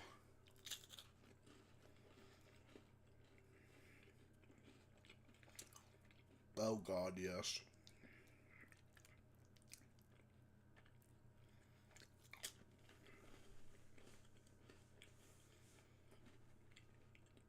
I still technically do enjoy food though, but mostly the enjoyment comes from just, you know, tasting it.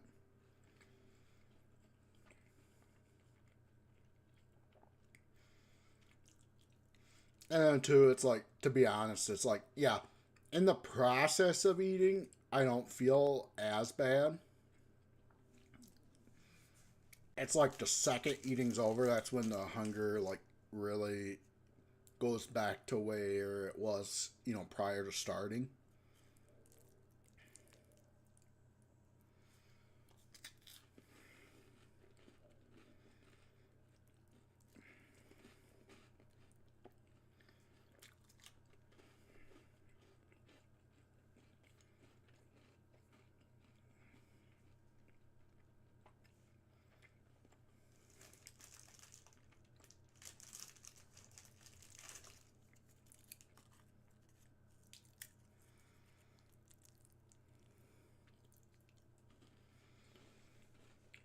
Oh my god. What do we got? Check out some Discord.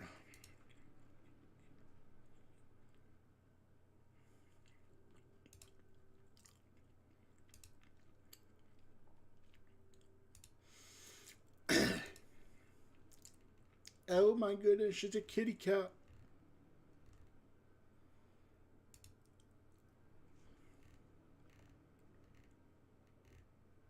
God.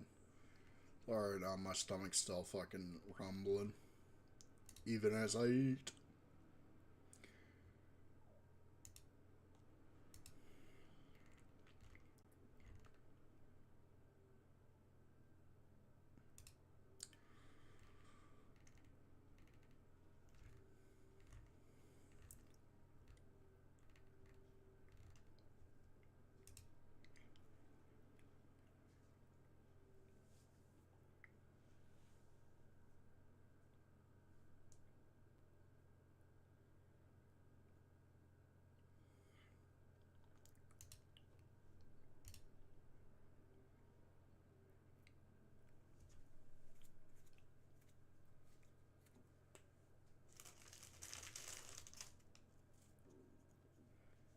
It's like, oh shit.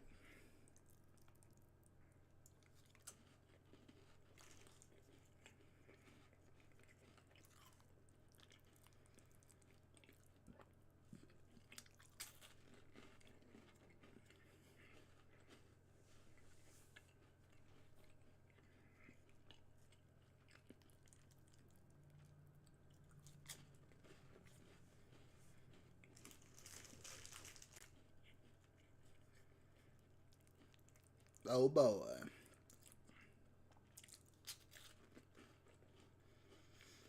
It's also, yeah, the constant hunger is kind of also the reason why it's like hard to for me to just casually like eat a meal while playing a game.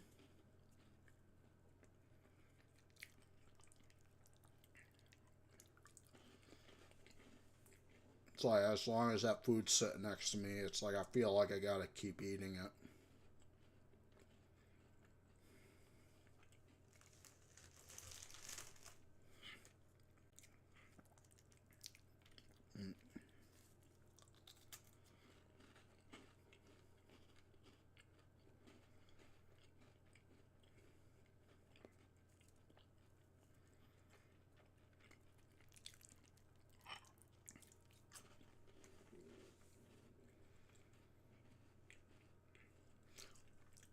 You can be slowly nibbling at a meal for like 2 hours while gaming. Yeah, I know. I, I watch your streams.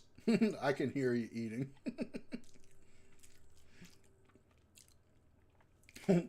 Be set, like you said, sitting there for 2 hours, just yeah, every like probably 5 to 10 minutes, hearing you take a bite of your hot dogs or something.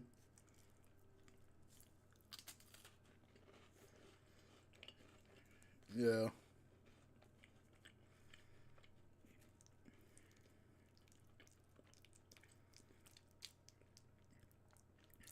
Yeah. It's like I kind of wish that's how it was for me.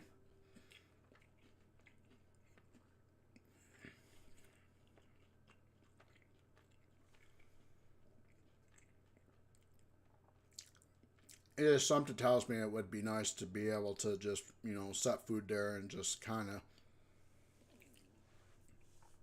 take a bite here and there over a period of time. Actually sit there and fully enjoy the food, you know.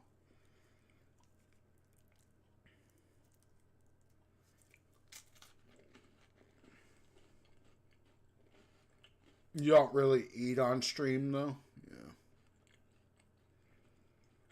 Yeah, it's not that often. I notice you don't do it as often now too, on top of the fact, like, even when I first met you, used to didn't do it often, but it's like now it's like when I think about it, yeah, it's been a while. I think since I've actually heard you like actually take a bite of anything.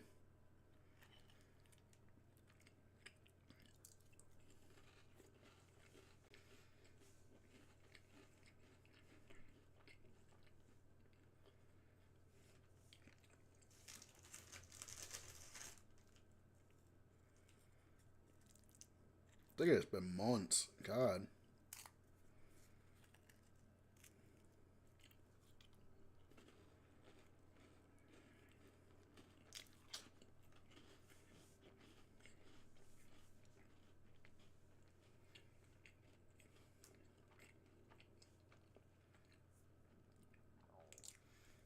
I try not to either, but it's like there's times where it's like the hunger gets so to be so much that I just like, nope, I gotta take a break and go get something to put in my stomach.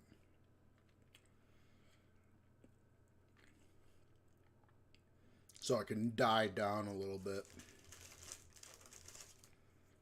Yeah, at least just a tad.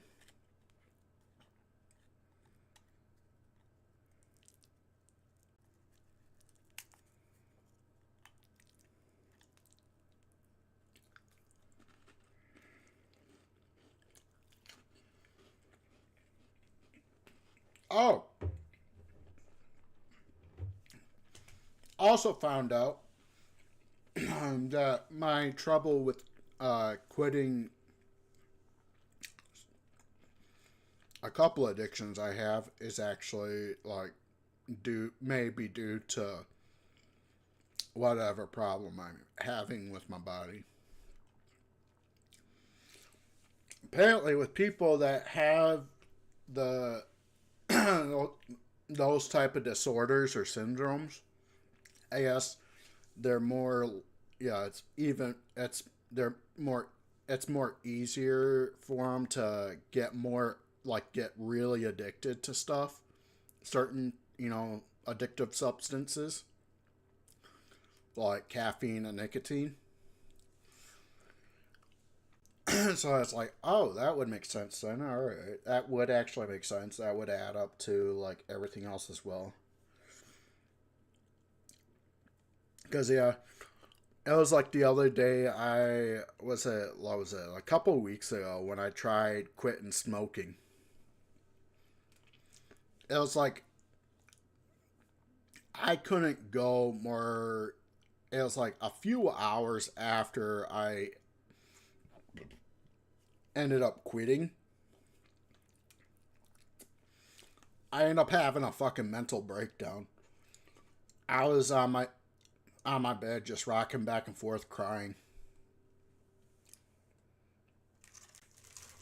Like I could not like I mentally could not handle it.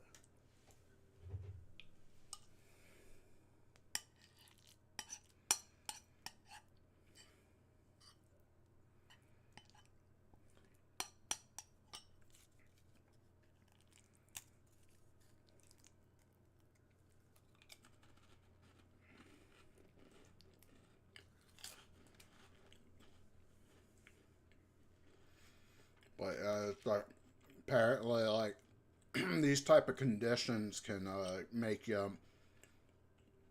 it more harder for you to you know quit certain addictions.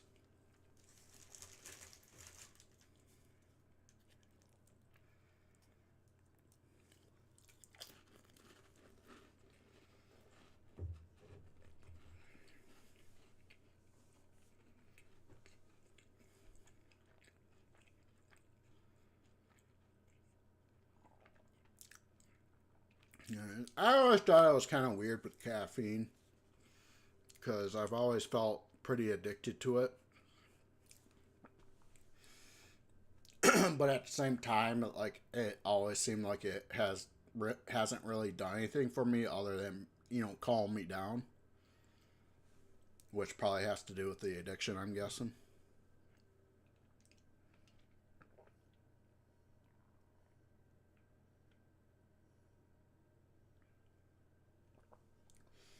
It's like, once you partake in an addiction, it just kind of relaxes you a bit.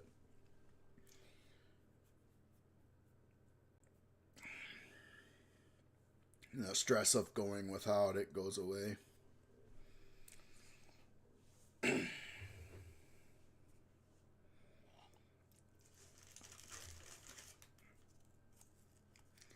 So it's like, yeah.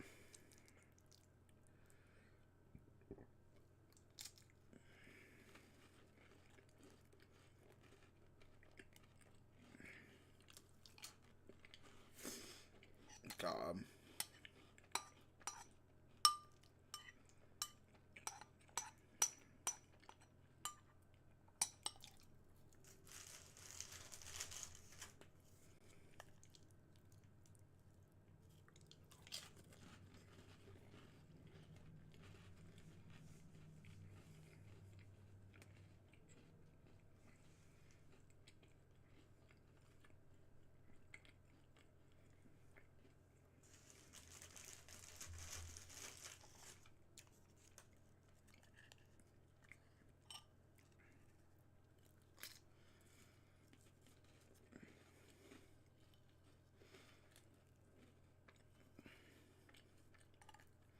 That boy, a boy. Alright.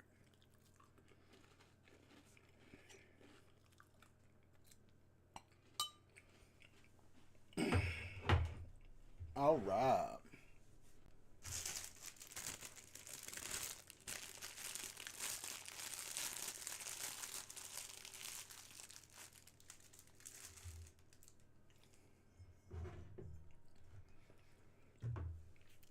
Oh, it's yeah.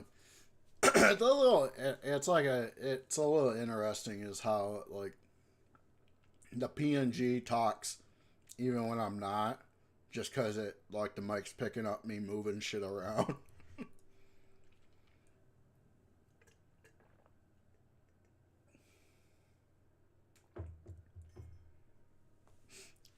It kind of looks like as if like I'm making the sound clanking sounds with frickin' my mouth.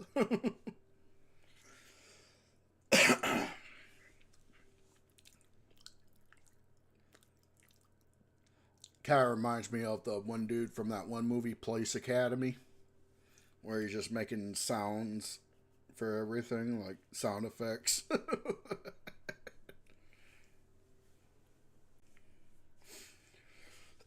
Oh my god.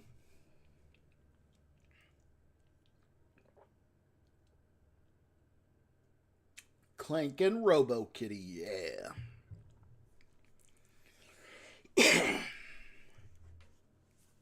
Like the Lord. But yeah, it's like that kind of does explain things of like with my streams when I get something to eat. I'm pretty sure you guys are already noticed. It's like when I'm in the process of eating, I literally pause the game and just eat for like 10 minutes. It's like sitting there just for like 5 to 10 minutes just eating. It's because like it's hard for me to just put the plate down and just fucking sit there and just take a bite here and there. It's like, as long as that food's right there, it's like I feel like I have to be eating.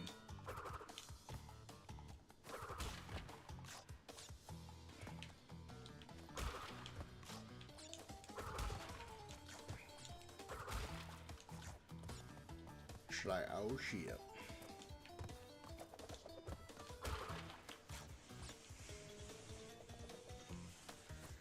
And there's the hunger again. God damn it. Oh well, it's not as bad though.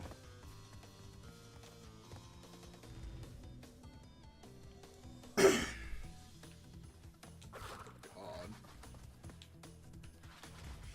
gonna take some getting used to again, I think, because it's like now that I've gone and freaking, you know, learned this shit, it's generally on mind now. Like I'm actually fucking regularly for the whole day. I've just been like really fucking just noticing my feeling of hunger, just because of the fact that I've got that back on mind now. But I've done it before. I can do it again. I can get used to the feeling and be able to ignore it again at some point.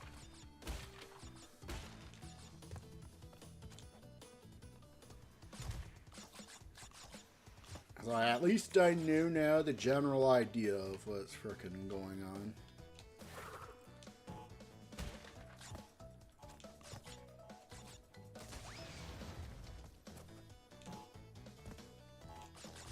God. That's gotta be scary though for the people that do have PDWS. It's like, God. Because they can actually, like they said that was the reason why it's unsafe for them to like be in control of the food themselves is because of how hungry they are. They'll eat so much to the point where it literally like ruptures their stomach. Like their stomach just bursts. So it's actually life-threatening.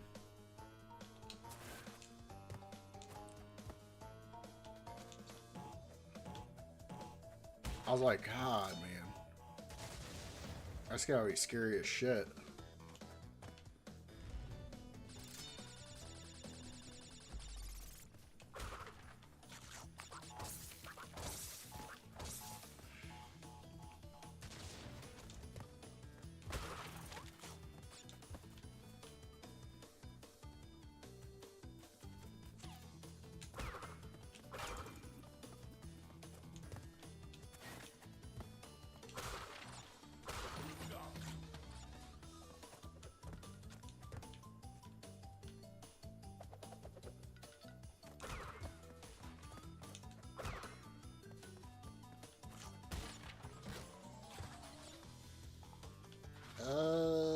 Yeah. We gotta go up the death route. Oh shit, I forgot to switch over to Oh man. The LunchBox kitty is blocking the game. Alright. You gotta move me. There we go. Back in the corner I go. Alright.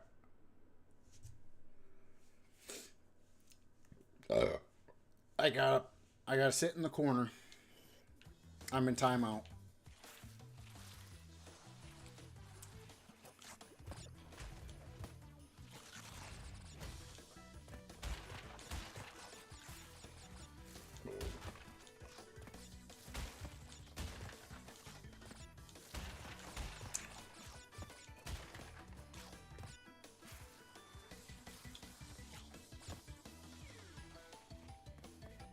Naughty corner, yeah.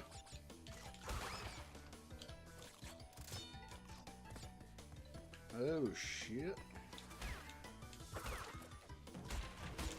Oh, yeah, there we go. That's what I need.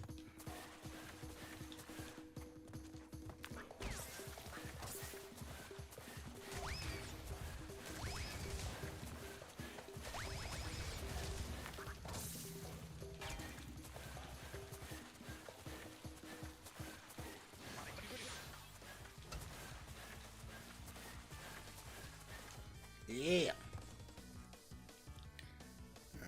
Alright, I do not want to die. I do not want to die.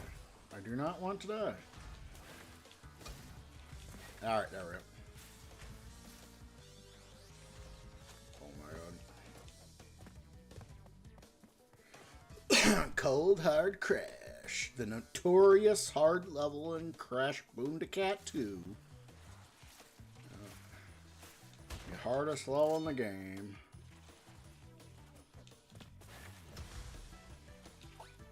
Oh shit, that actually worked out. Holy fuck. Oh my god. I was like, I accidentally pushed that button when going towards the edge to slide. Which, if he successfully slided, I would have went into the nitro.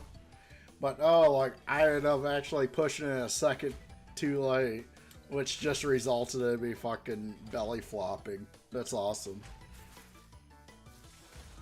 Which prevented me from going into the nitro. It's like a mistake of a mistake actually saved my ass. It canceled out the first mistake.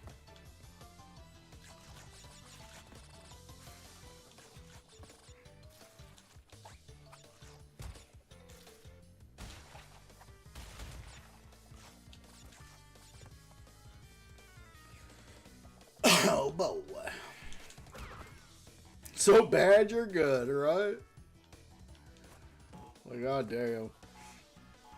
Yeah, I was like thinking about it. I was like, yeah, how come I could deal with the tiredness, you know, so well with freaking my 20s? And it dawned on me, I was like, in my 20s, that's when I was like interested in video games the most. And what did I do instead of sleeping? I fucking played video games. When I was at work, I always fucking felt so fucking tired. But when I get, like, I actually, well, at least I noticed the tiredness when I was at work, you know, because I didn't want to fucking be there. I wasn't interested in the job. So therefore, I could actually notice how tired I was feeling. But it's like the second I got home and booted up the game, it always made me forget how tired I was so much that I could actually stay up for 48 hours playing video games. It's like, you know, what changed in the past 4 years is generally, it's like, yeah, my interest in video games just declines to the point where it's, yeah, half the time I actually am able to notice how tired I feel.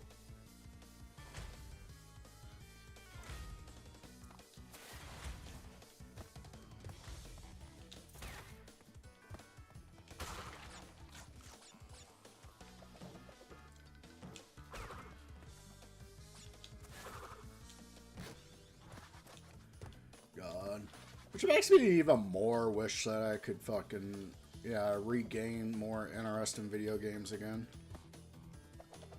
But to be honest, I think the reason why it's hard to is because, like, I just, yeah, I tell you what happened was, like, I played so much of the same games for so many years. To the point where I'm just bored of them now.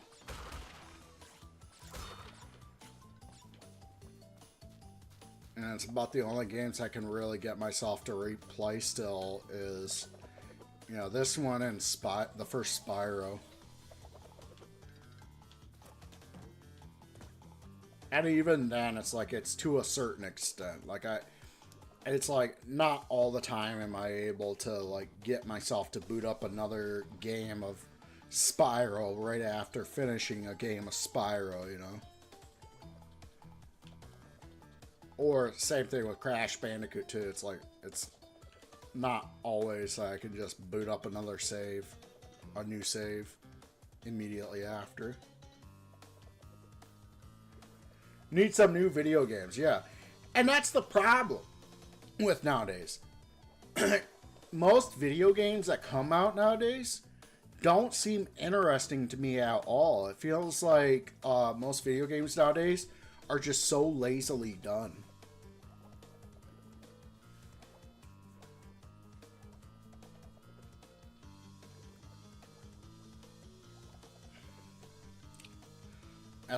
It's like nowadays, like, there's more like the greed of the companies just get to them so much that they actually, games have just declining quality because they're just trying to maximize how much they make from the game,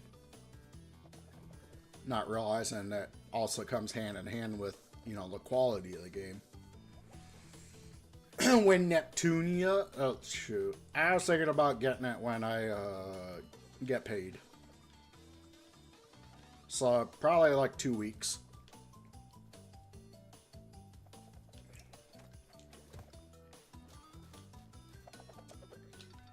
Yeah. Probably like in 2 weeks. Like, good lord.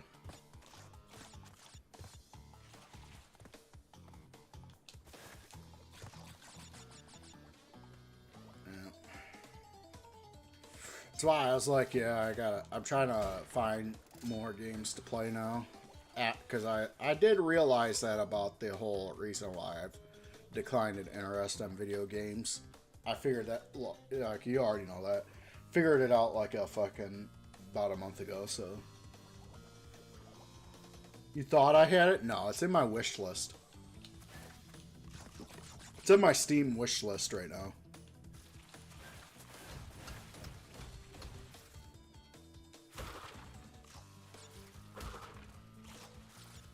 Oh shit. I still haven't gotten it yet. Playing too though. It's like, to be honest, it's like, yeah, that is the tactic. Yeah, it is actually, now I think about it. Yeah, the next game I do definitely want to do. It's like, yeah. Originally, I just wanted to, like, play it, try it out, because of the fact that you've said that, like, that's, you know, like the, you know, what was it? I forgot the name of the first Neptunia, but how you said that was your most favorite game, so I was like, since Rocket's my best friend, I want to at least try out his most favorite game, you know? See what that's like. And then after, like, reading the description of the game, I was like, damn, I actually do want to really play this now.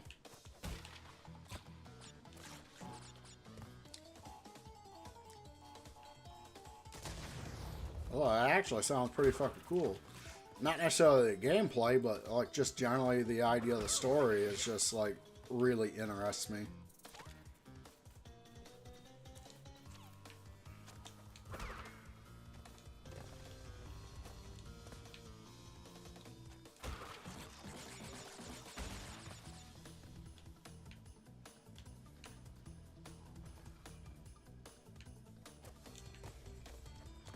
Oh shit.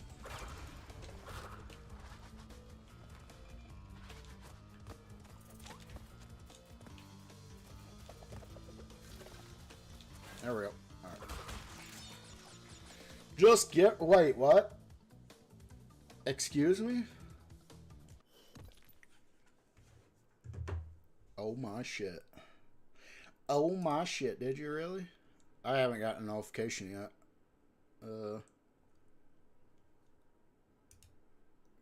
Yeah, you have no new notifications at this. It might take a minute.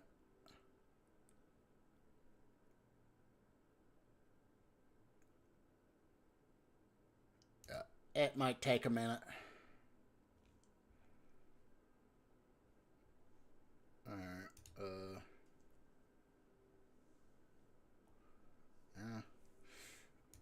yeah. Oh, let me see. Yeah, not popping up in my library. I've never gotten gifted anything on Steam before, so I don't know exactly what it's gonna look like. What's this? View news from Steam? No, that's not it. Oh shit.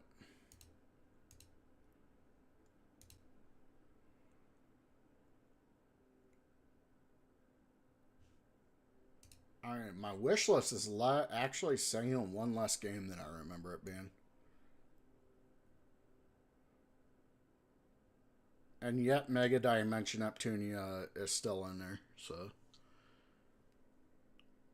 You don't know how long it takes? Alright. Well, it might take a minute because of the fact that you're in a different country, so.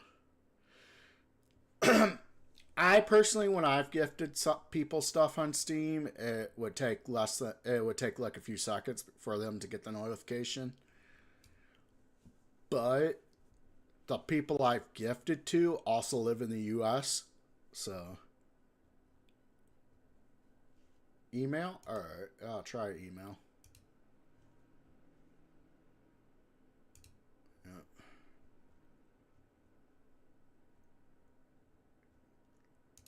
Yeah. Try, oh shit.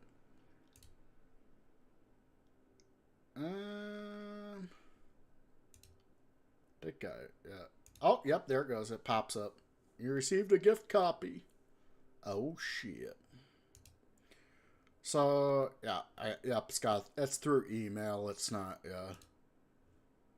it's not through the Steam app. Alright. You received a gift. Oh my god. Oh my god. My first Steam gift. Yeah, accept. Yeah.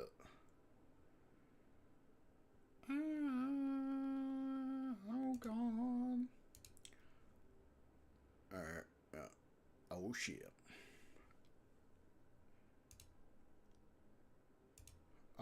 What does it say? Yeah, it's still saying 20. What the fuck? Oh my god. Alright, here we go. Oh shit. You gotta do it in the browser. Then why did you ask me about frickin'... Oh my god. Oh, I actually got signed in through the browser. Oh my goodness.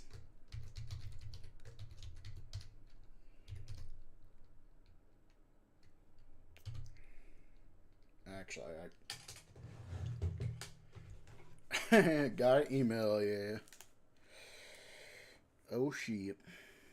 So actually, yeah, after we're done with Crash Bandicoot 2. Oh my god.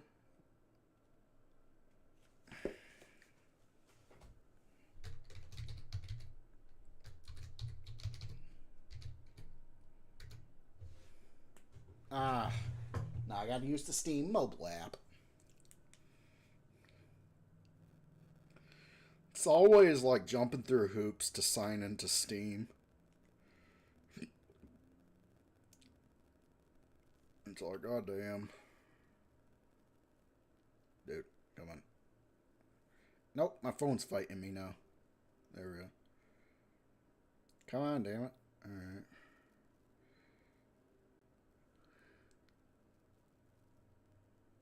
Showing, goddamn.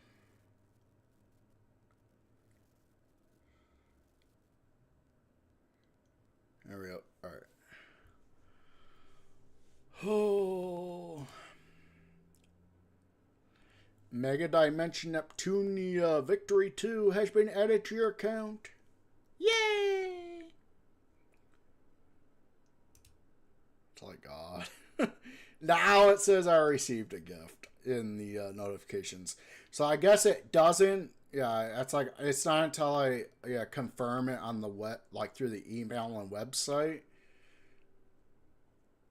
that it actually will show up as a received gift in the notifications of Steam. You get to pick if you want to accept or decline. Yeah, remember correctly. Let's go, yeah. Yep. So, yeah. It seems like it only pops up in Steam notifications once you've actually accepted the gift. So, yeah. Now I know. Next time I just gotta check my email.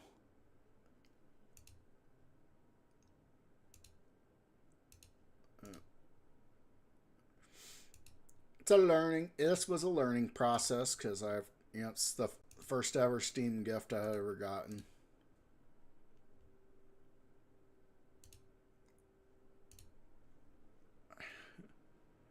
Think it's been through the client for you. Yeah, it wasn't doing it for me. Two, it's like I said, it could have had something to do with the fact that we're in separate countries. So it probably gets treated a little bit more differently.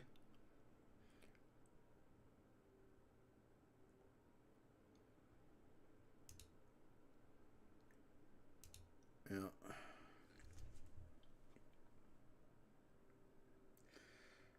Oh shit.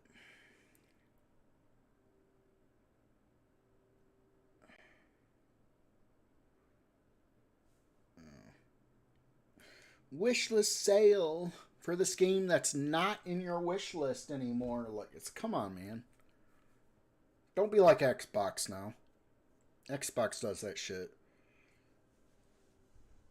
the Xbox app likes to do that. Like, I currently have nothing in my Xbox wish list, but yet, for some fucking reason, I still get notifications from the Xbox app telling me there's a sale on a game that's in my wish list, even though it's no longer in the wish list.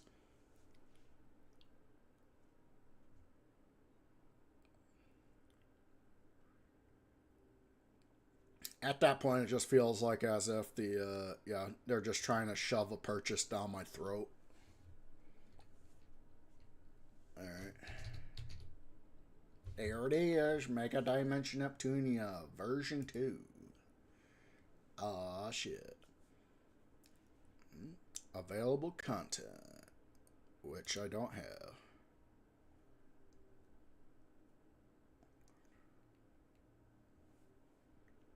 Log on. And straight up nudity just right in the frickin' community page. Goddamn.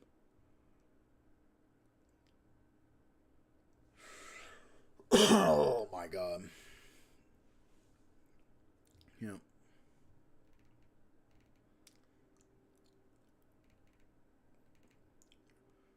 Those characters too look too young to frickin' be doing nude art for.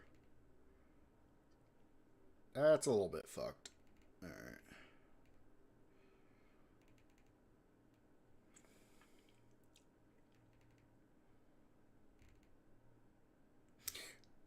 That is a possibility right there. That frickin' that might be why there's a nudity tag on it.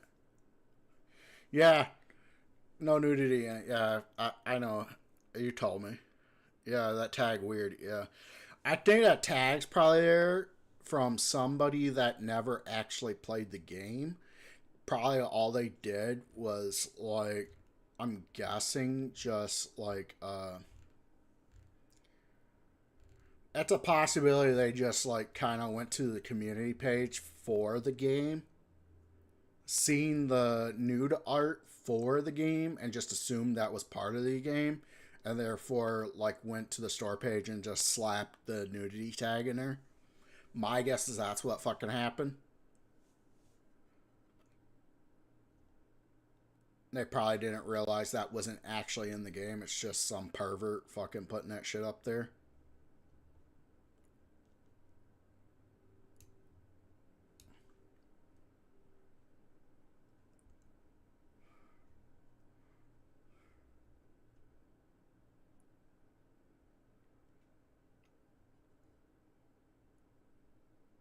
All right. Oh my god, that is not a big file. Like, that's not bad. 16 gigabytes. Holy shit. There's a lot of skin, but no nudity. Yeah. Yep. You've told me. Yeah. So I know it's like I know enough to not to really assume that's part of the game.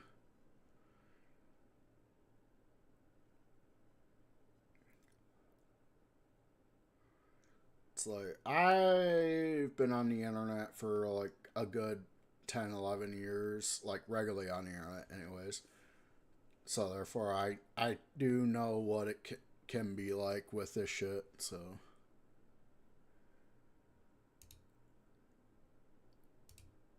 yeah.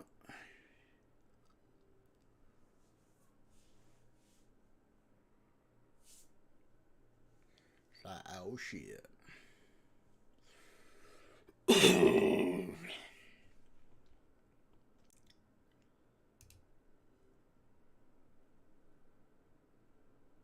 Right, yeah.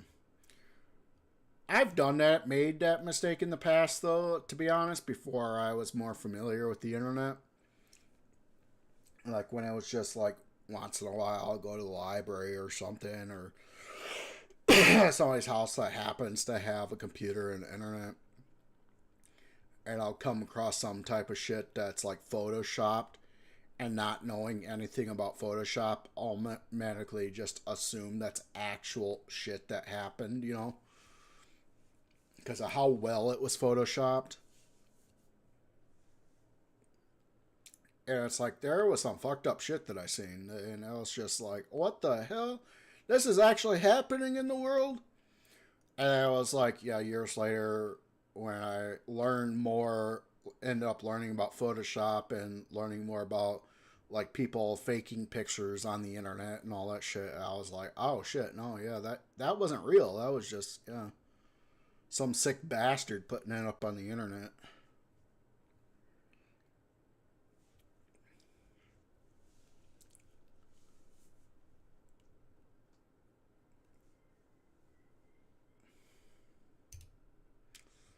And let's put it this way. If me or Rocket Doggy, yeah, if me or Rocket Doggy is calling somebody like a sick bastard or something for shit like that, like, you just gotta think, like, how bad does that shit have to be, you know? What the type of conversations we have on fucking stream. Oh my god.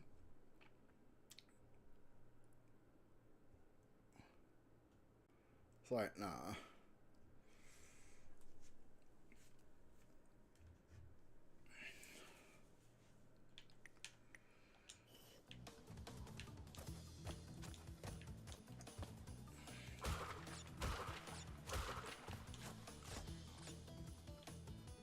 What was it? Oh, yeah. Now I remember what level I'm in. For some reason, I thought I was in Snow-Go. I don't know why, because we're, like, literally far from being in the beginning of the game. But anyways, thank you, Rocket. Thank you, man. I love you. Thank you for the game. Oh, shit. Oh, shit. Oh, shit. It's like, yeah. Your pleasure, yeah. Oh, I hope I enjoy too. I really do. The reason why I went at, like, yeah, I hope you notice, like, that I chose Mega Dimension specifically and not the original. The big reason for that was it's like our last conversation about the series. What was it? What was the original called? Not Mega Dimension, but the original version.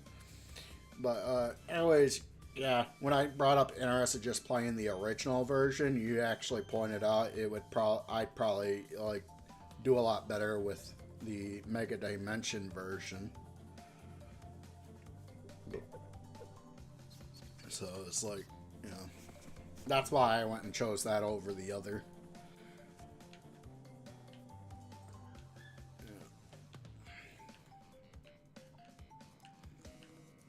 It's like, normally I wouldn't, like, yeah. Original on PS3 was what you meant, yeah. Because, I brought up the thought about, like, yeah, just playing the original on PS3. And you pointed out that, yeah, it'll probably be better for me to do the other one, or this one, that I might be able to take it in better. So I was like, alright, yep. I remembered that, and I was just like, yep, I'll just put that one on my wish list then.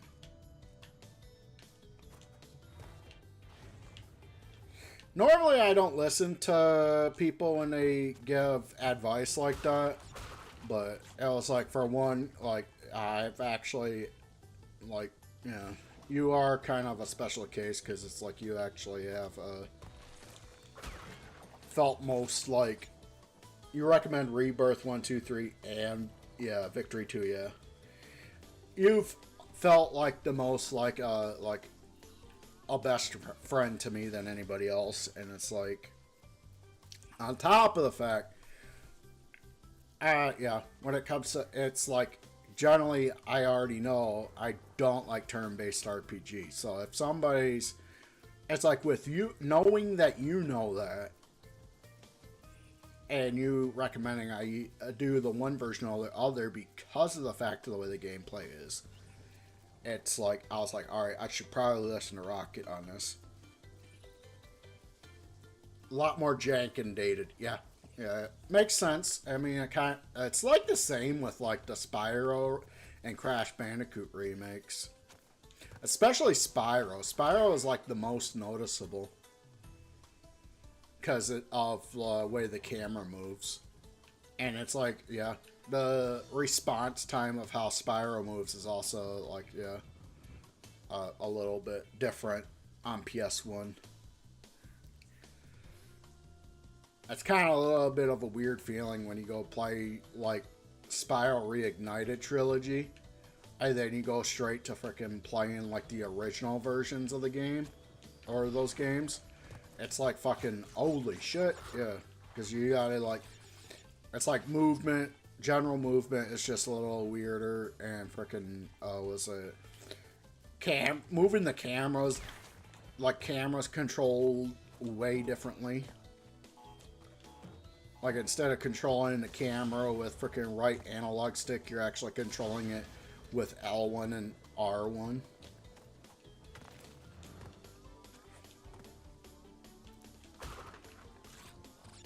And it's actually kind of slow moving too, so it's like it doesn't really, it's like you feel like you're taking forever to move the camera to the position you need it in.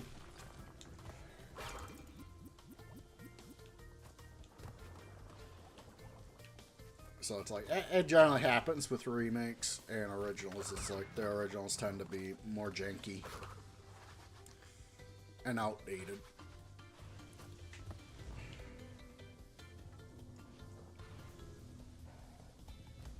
Not always. There's some that can actually do pretty well. That's like, what was it? Like, for instance, the PS2 God of Wars. When the remakes come out this year, it's like, I'm pretty sure, like, even after remakes come out, like, the originals are still probably gonna hold up pretty well. Just because of how well those were done on PS2. And then PS3 as well, yeah.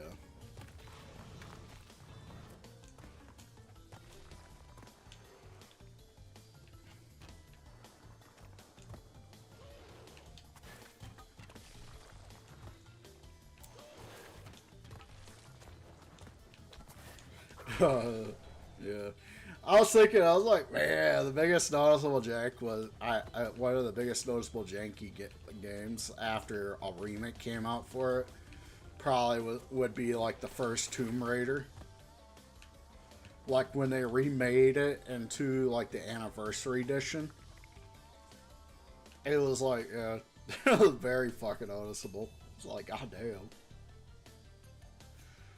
Like, you really notice those tank controls at that point.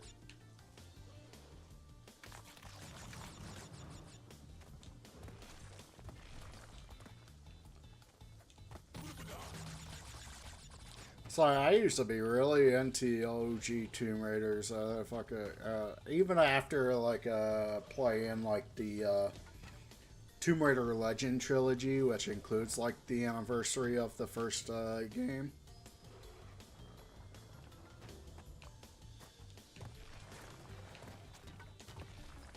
It was like I still played it a bit, but it was like after a while, like playing mostly like the survival trilogy, I just can't bring myself back to playing the original Tomb Raiders. I've tried, I couldn't. I really couldn't. You couldn't even handle playing the first one due to the clunky controls. Yeah. I was like, God. Alright, oh good. Yeah. No! But the fire was gone. Alright.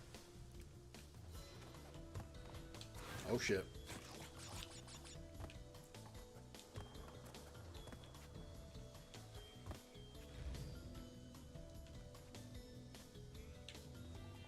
Oh, there's another one. Oh. Shoot. Like, an example of the opposite, I would guess, is probably like fucking Ratchet and Clank. when they did the, was it reboot slash remake? I don't know what you would consider it. I guess they fucking did worse than the original rather than fucking actually bettering it.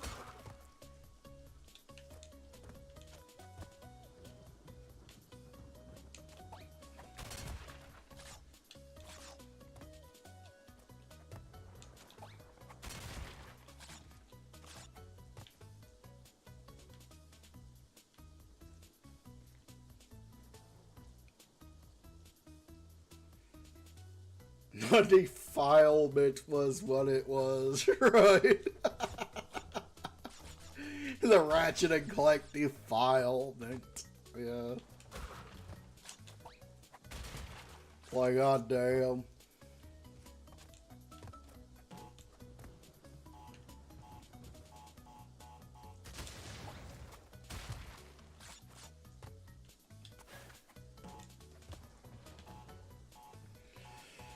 Oh my god. Yeah. And it's really interesting as you're really correct about it though. It's like, you're like, yep, anybody that plays the first Ratchet and Clank will probably just be like, or the remake of the first Ratchet and Clank is probably, as their first Ratchet and Clank's probably gonna get bad impressions and not even finish the game. And I was like, yeah, that's actually what happened with me.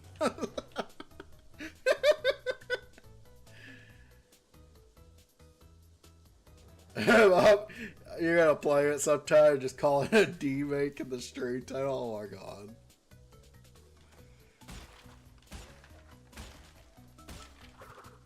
Oh my god damn it. Like, why did the box break? I spun it.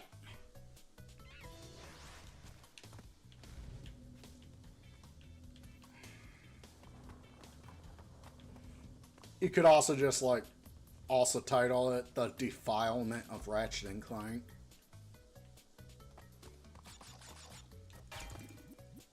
The Disrespect of Ratchet and Clank.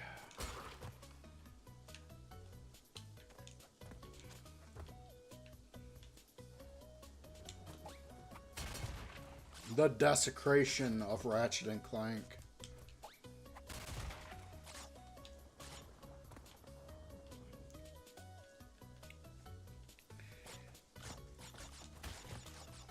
Yep.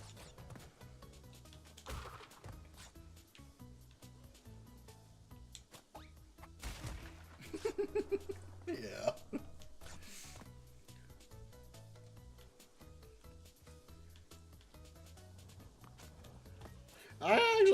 I somebody had me cracking up laughing with one of their shorts the other day.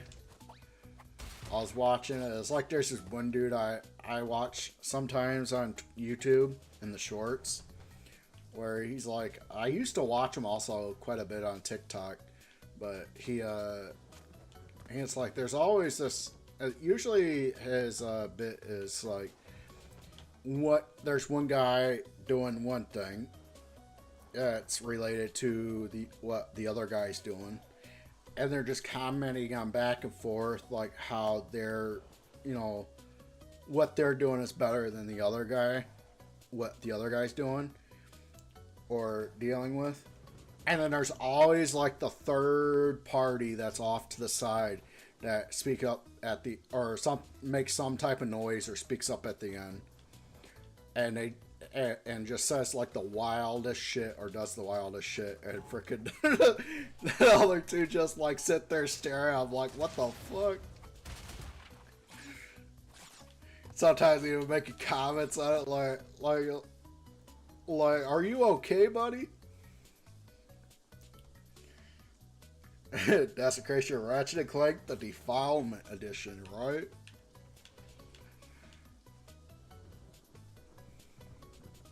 But anyways, there was like one where like what was it?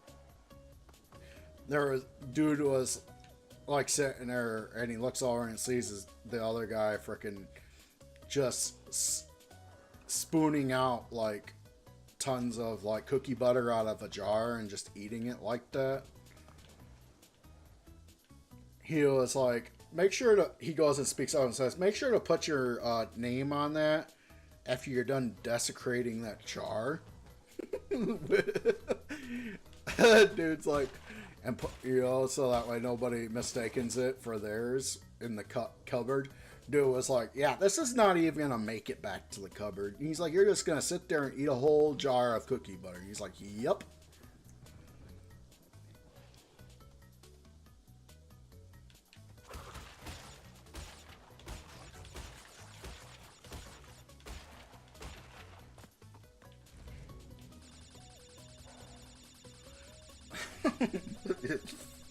I just liked his response with that. It's like, yeah, make sure to put your name on it before you put it back in the cupboard after you're done desecrating that. Oh, like, goddamn. I feel like I've been shots been taken at me because I fucking do that with peanut butter. I'll just sit there and fucking eat out of a jar of peanut butter with a spoon. It's like, fuck it.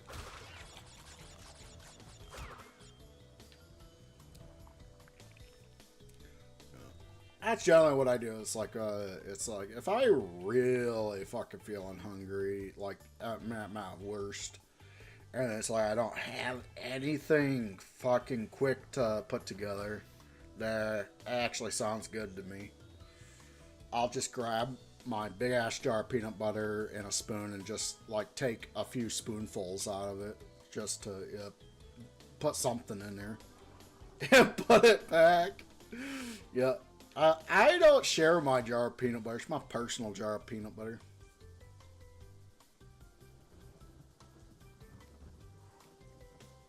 Yeah, it's my personal jar. I don't share peanut butter.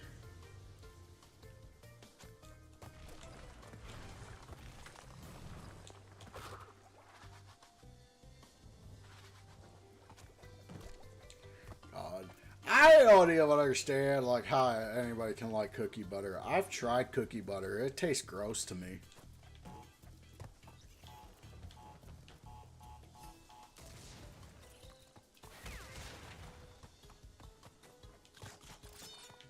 Alright. 9 of foot and it's 69 of 84. Hell yeah.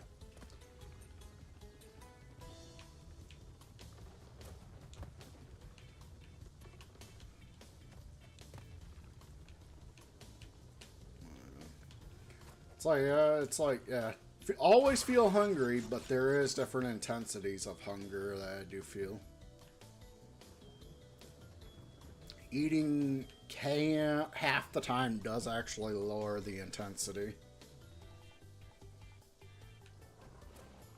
It doesn't completely eliminate it, but it lowers it.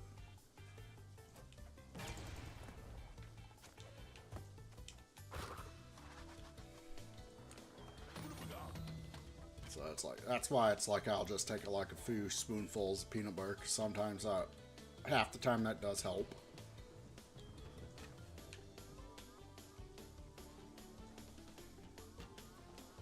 Anyway, it's got something for my stomach to digest a little bit.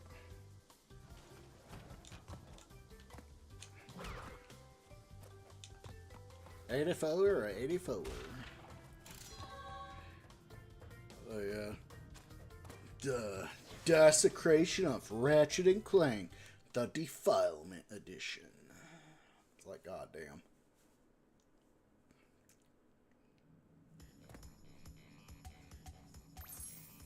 The Ratchet and Clank hate, or remake hate, is real.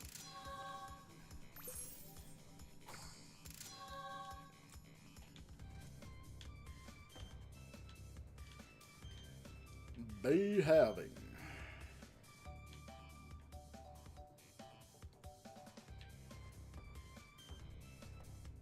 God. Oh my god. I was thinking there you could also like say like Spyro. What was it? Desecrate the Dragonfly. But it's like no, like that wouldn't even fit because like I feel like that title would fit better with the legend of Spyro.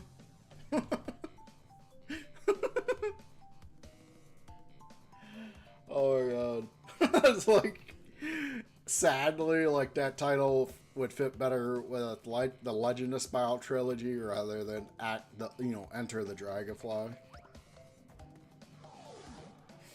Oh my god.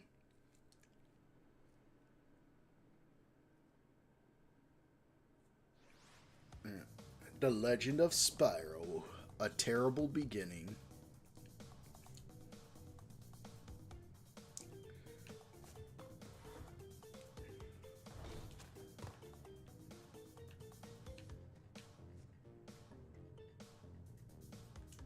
Alright, I'm taking one and go for a be right back break. God. So, depending on how I feel, for all I know, I might, I might start up frickin' Neptunia later today. We'll have to see. Because I actually am feeling good today, and I did wake up only, like, what, 6 hours ago? That can't be right.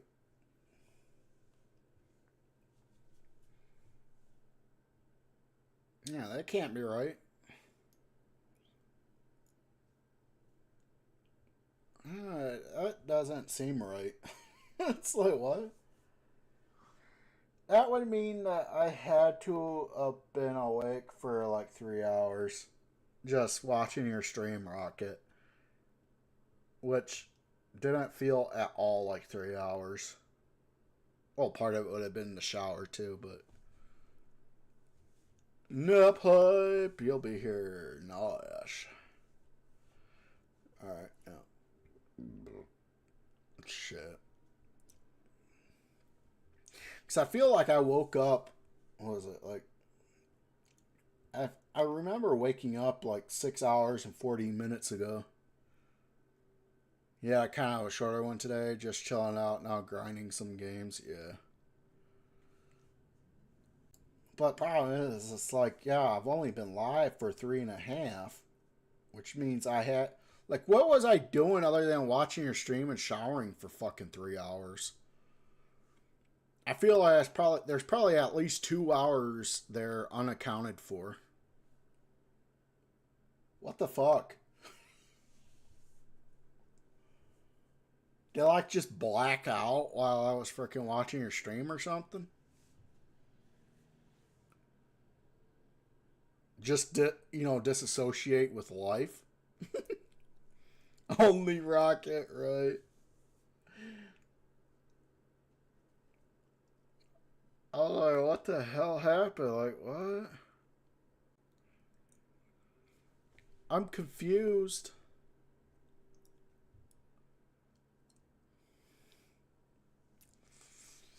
Alright, yeah, I'll be right back. I'll think about it more while I'm outside.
am back. Alright, so, Rocket. Just a heads up. I, like, used to, like, just put anything I actually wanted into my Steam wish list. But, like, within the past few months, I actually started kind of doing it differently. Because of, like, instances like this, if somebody decides that they want to buy me something off of my Steam wish list, I don't want them to end up buying me a game I can't even fucking play and just wasting that money. So what I did, the way I started doing my wish list now is like I only put stuff in the wish list that I'm pretty sure should be able to run on my computer. So there is actually more than what's on my wish list that is on Steam that I do actually fucking want to play, but it's like problem is like the games that aren't on that wish list that I do want to play are like too beefy to, run on my computer. So I have been avoiding having those on my wish list now, just in case somebody were to decide to go through my wish list and buy me something. That way, they ain't accidentally buying something that I can't even run. Or even stream. Yeah, like, even if I could run it, like, I still need to be able to at least stream it, too. Yeah. Good idea, yeah. Yep. I thought about it a few months back. I was like, oh, shit. Yeah, probably a bad idea to have games on there I can't even play on this computer. On my current PC. Because of that, it's like, don't want to end up having somebody waste their money on me.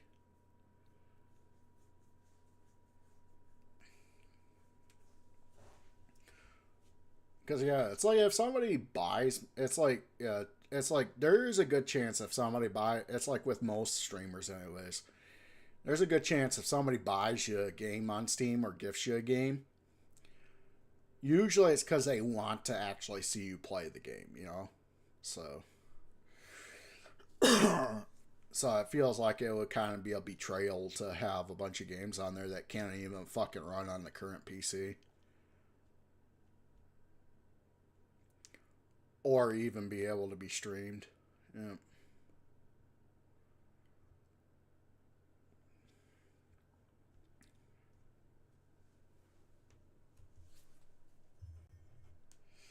I forgot coffee. Oh well, I got oiter. I can dink my oiter.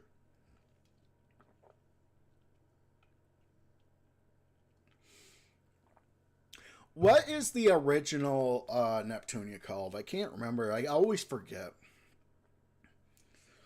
So I know Victory 2 is like Mega Dimension, but I know it's like the original is like something else Dimension.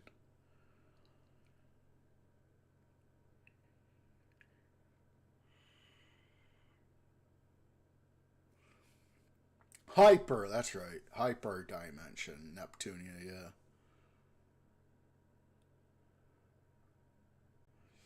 It's Hyper, not Mega. Alright, yeah. My brain kept on wanting to throw an Ultra in there. Ultra Dimension. But then I was like, that wouldn't make any sense, because wouldn't Ultra be higher than freaking Mega?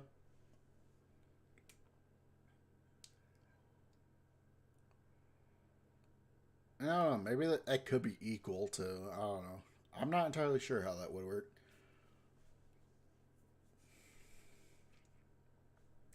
So I was like, Ultra Dimension is also a thing. Oh my god. Of course it is. Oh my god.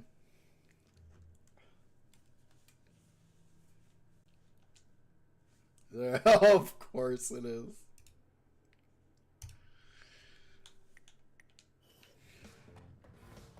It's like, good lord.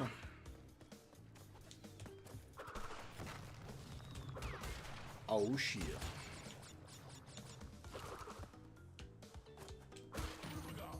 Here we go. God. Would they way the internet's been for the past few days, it's a possibility it might not take long for Mega Dimension to install. So, after the stream, like, don't be surprised with how quick I, start up another stream. Ultra Dimension is the Dimension, the third game. Hyper Dimension Neptunia Victory takes place in our...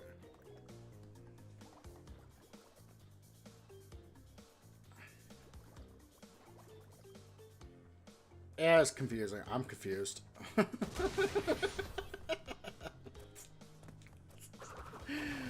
Oh my god. Yeah.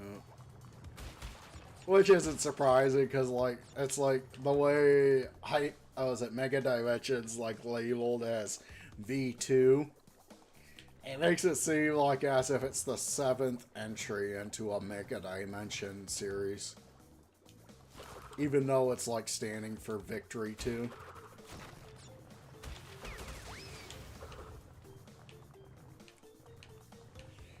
It's like, that alone is just confusing.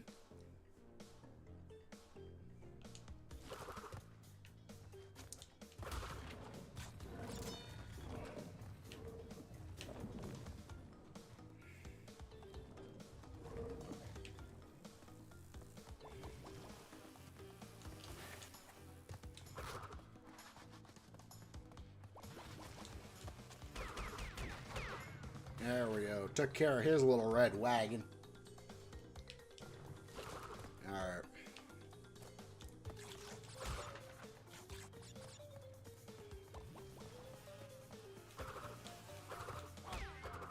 Oh shit.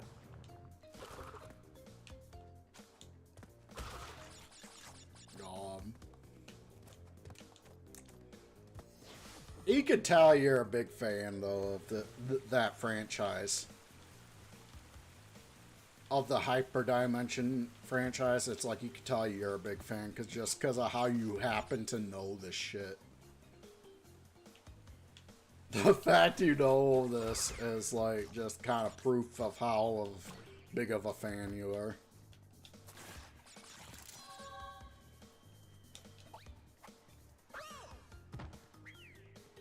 That's why only a big fan would actually go through the effort of finding out why all the games are titled the way they are.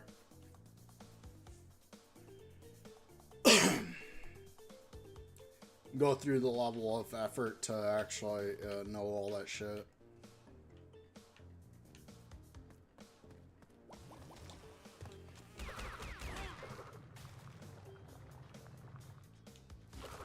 That's like with me knowing where every God of War takes place, what time, like what order each God of War takes place. It's like that, yeah. The level of effort of figuring that shit out just kind of shows how much you really like it.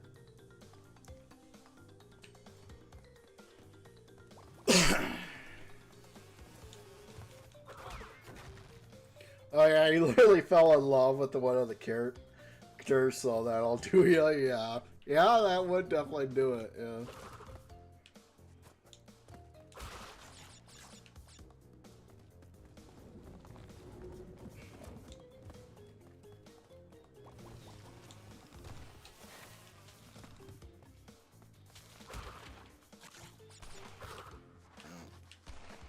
So back in the day, I would just like play through all the God of Wars through timeline,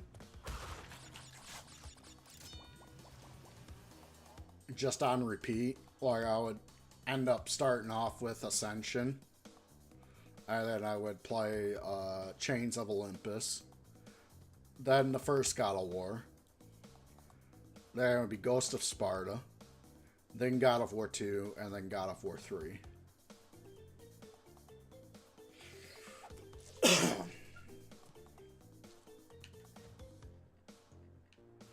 Like, even though, like, just like, yeah.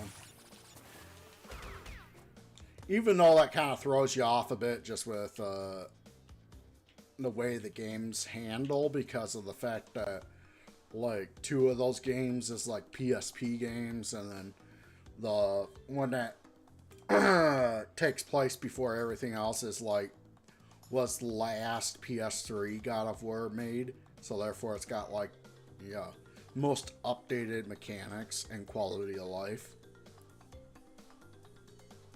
Just kind of throws it off a bit, but at the same time it was like I didn't care. I just loved playing it through timeline. I also kind of did the same thing with the Batman Arkham games. I would play Arkham Origins, then I would play Asylum, then City, and then Arkham Knight. The only one I didn't play completely through is Blackgate. But I played that was because even at the time that I got into the Arkham games, Blackgate was already delisted on everything except for Steam. And at the time, I didn't have like a computer that could actually run at like most Steam games.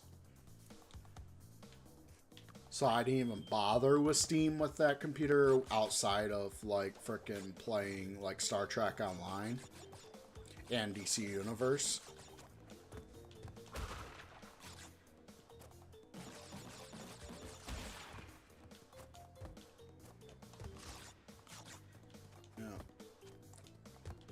It wasn't until probably like 2020, 2021 that I actually went and got Blackgate on Steam.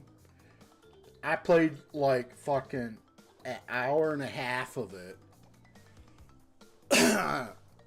It was like I played like an hour of it till I got stuck. And I was stuck for like a half hour. So I played like for like a half hour out of the hour and a half, I was just fucking stuck in one spot. And I got to the point where I was just like so frustrated with the game that I ended up getting a refund for it. It was one of those games where they kind of made it so that enemies seemed to know exactly where you were at all times, which made it just almost impossible to fucking do anything.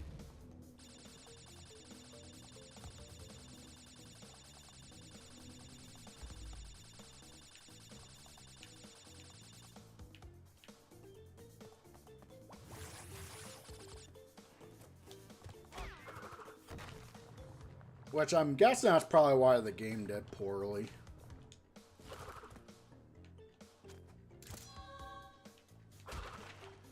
Because, yeah, it's like Arkham Origins Blackgate did, like, I remember even before playing it, hearing about how poorly it did. And why it was delisted so quickly from PlayStation and Xbox.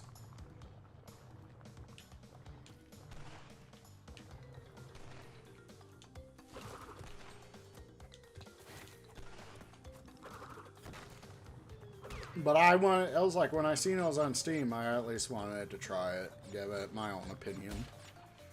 Just to find out the most likely reason why people fucking hated it.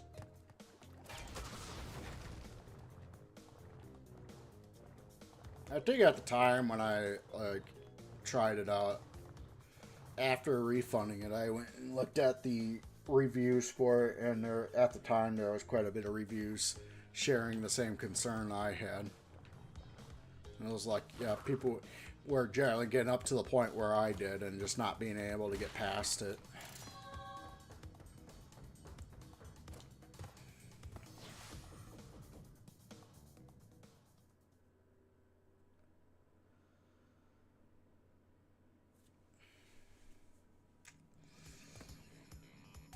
But anyways, outside of Blackgate, it was like, yeah, I played the other 4 in order of timeline, which wasn't hard to figure out, to be honest, because it was literally like just play Arkham Origins and then the rest, you know, in order of release, and you're basically playing through timeline. Crash, I have discovered.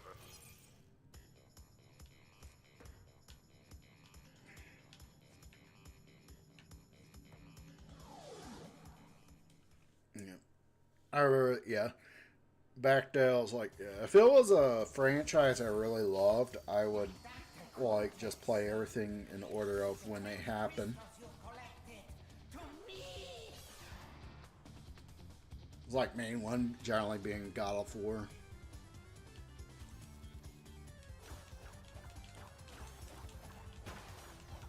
All on PS3 too.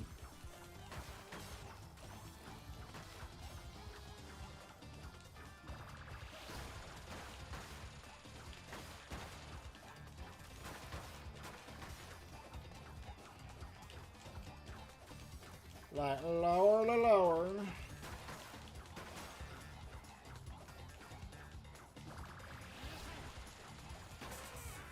Got it. God.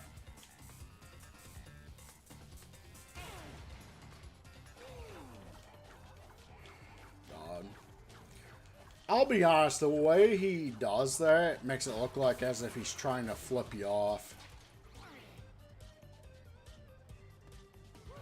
He's like, fuck you, man, fuck you. Just the way he waves the arms of the mech.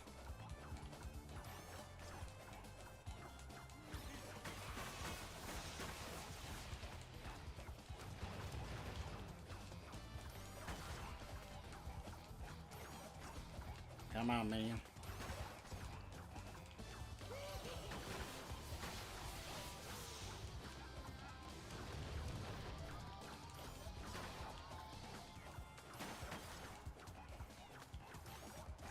I'm out. Alright. There we go.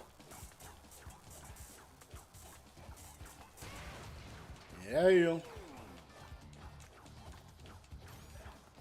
Come on. That hit directly. Come on, man.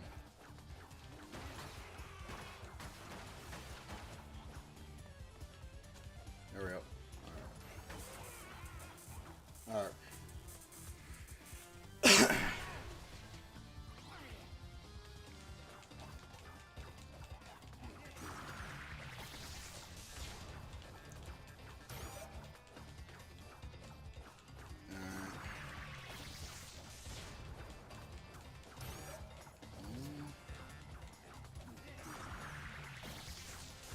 Are you gonna come over to this platform, buddy?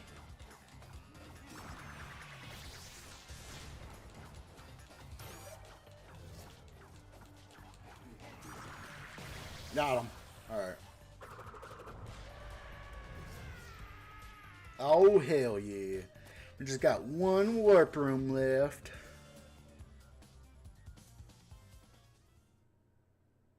It's like, good lord.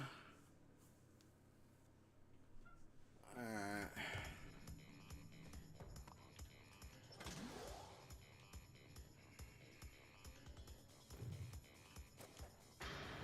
Oh, shit. What is your problem, Bandicoot? I will not ask you again to bring me the crystals. Alright. Piston it away. It's like, Lord, Lord. God, it's been an hour almost again. Shit.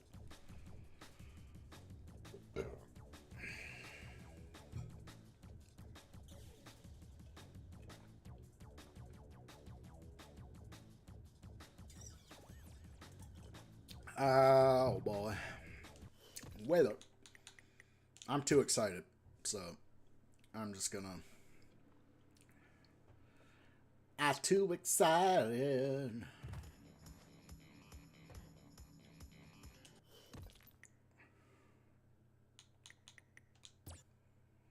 So goddamn. Alright.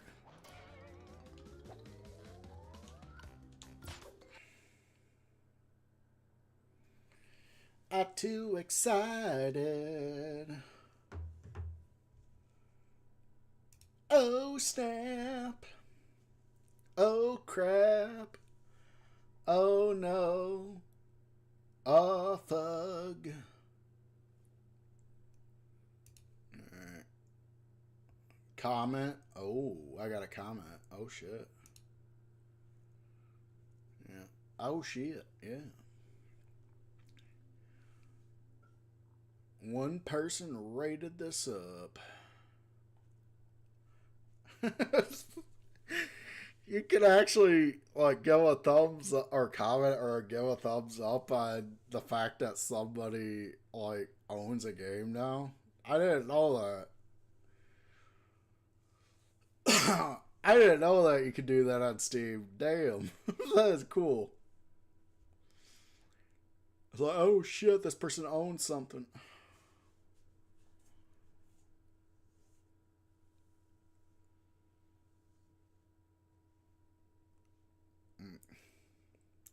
That's been a thing forever. Yeah. I kind of I like this. Was it description of the game though?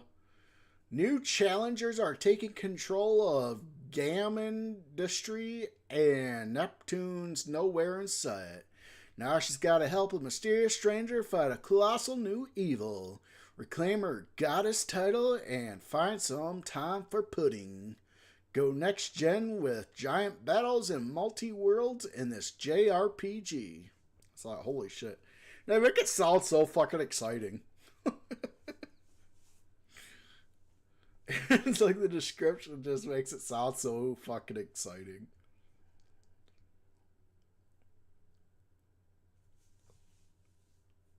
Oh my god. It is exciting, right? And it has pudding, right? That's what stood out to me was the pudding. I want some pudding.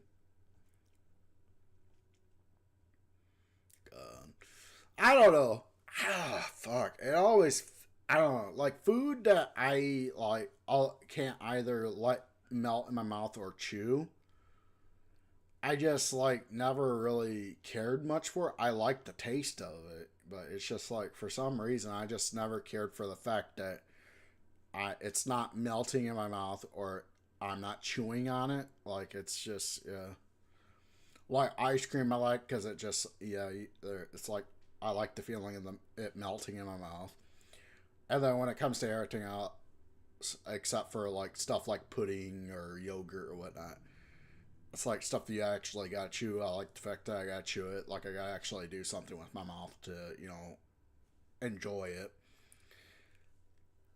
But when it comes to stuff like pudding or yogurt, it's just like I've liked I do have favorite flavors, but at the same time, it's like I don't go out of my way buying it because I just don't like care for the consistency of it.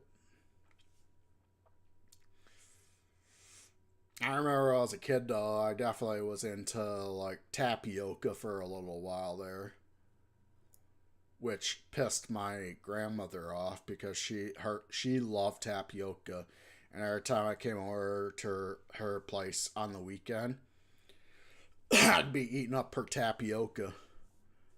So she started giving me freaking. She introduced me to butterscotch, and that became my fucking favorite flavor of pudding. Love slurping up some pudding. Yeah, I bet you do. I bet there's tons. I bet there's other things you love slurping up too, Rocket.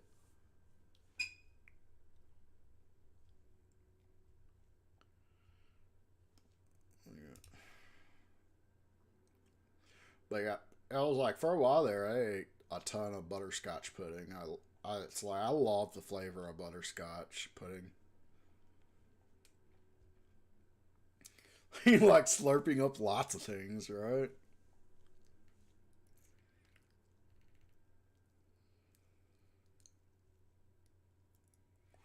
God, you should have seen it yesterday. I actually played a demo for a horror game called Pools. Like, it really showed how much I really don't care for horror games anymore. It was like I walked around for a while without anything happening whatsoever. But the second I heard some type of noise in a room that I was not in, I had to shut the game off. I was like, nope, I'm done. I was like, fuck this shit, I'm out. Oh my god. I just can't handle them anymore, man. I was like, yeah. It's like there's even horror games that I have played like at least a few times that I and already know what generally happens, and I still for some reason now I actually even know this. It's like when I was playing Resident Evil 3 remake. I was it a few weeks ago. I was like, I played that through that like 2 or 3 times already, and know what's gonna happen, throughout the game. Especially since it's actually a very short game. And I fucking couldn't get myself to play through it. Like, yeah. I was like, a few times I actually, like, fucking was jump scared, even though I knew shit was coming. And I was like, I generally just felt, like, really, like, uneasy and stressed from it.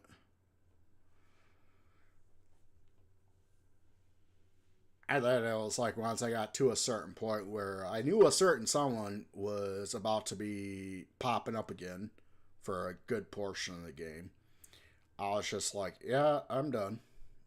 It's like, uh, I was like when I got to the point where Nemesis was gonna show up again and just be there for like a good portion of the game, I was like, no, I'm done. I was like, yeah, I'm out. And it's not necessarily because of difficulty. It's not difficult. It's just like, yeah, it just like freaks me out.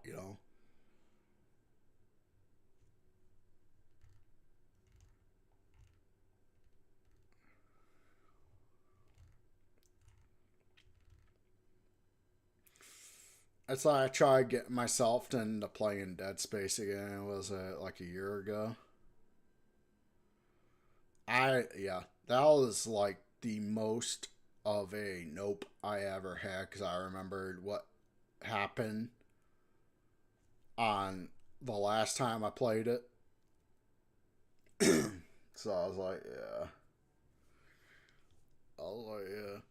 I was like constantly on edge and just like really fucking feeling like as if I wanted to cry because of how fucking scared I was with that game.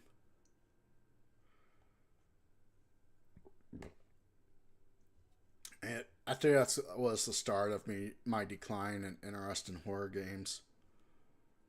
It's like for some reason it just like for some reason even horror games I've already played just kind of mess with me a bit. All of a sudden, I don't know why.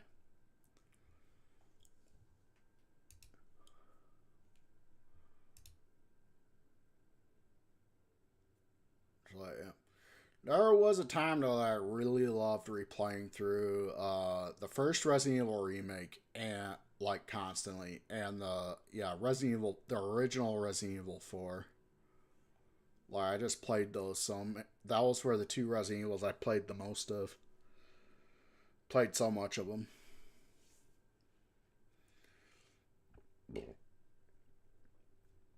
He's like, boy, boy.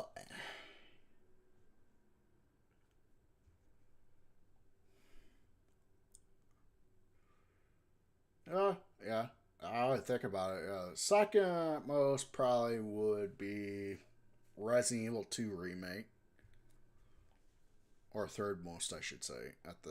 Third most would be Resident Evil 2 remake, because I actually put in a significant amount of time of it just so I could actually try to platinum it on PlayStation. Just to be blue balled by fucking one goddamn trophy, which was for the trophy for completing a specific was it a specific like bonus content type story. Yeah. Oh yeah, the hunk one, where you play as Hunk and you gotta get through RPD within a time limit while being just berated by a fucking shit ton of enemies, on top of also being constantly chased by Mr. X. Always that one BS bronze, right? But it was like, yeah. The whole freaking scenario was just like playing as hunk. Getting, you start off in the, I think, the sewer. And you gotta work your way to our PD. And then you gotta make your way through RPD up to the roof. The whole entire way, like, it's just a clusterfuck of enemies that you gotta fucking dodge. And I say dodge because you don't even want to bother shooting them because you got very little ammo. So it's like you really, yeah, you can't, it's like you gotta try avoid shooting everything. Just dodging. And then at the same time, you got Mr. X just chasing your ass the whole way. And it's all timed. And it was like, no matter how hard I tried, I couldn't even fucking get halfway through the scenario. It was like by the time I got halfway through, it's like I'd be dead. Either dead or running out of time. Because I'm taking too long. Trying to avoid shit.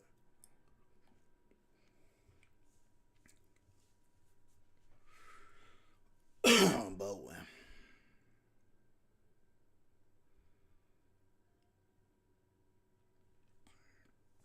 alright. Well, I guess that'll be it for now, my dudes. Like I said, after this stream ends, I'm gonna get Mega Dimension Neptunia 2 and downloading.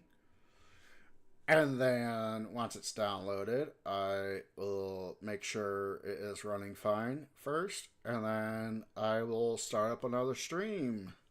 So yeah. Alright.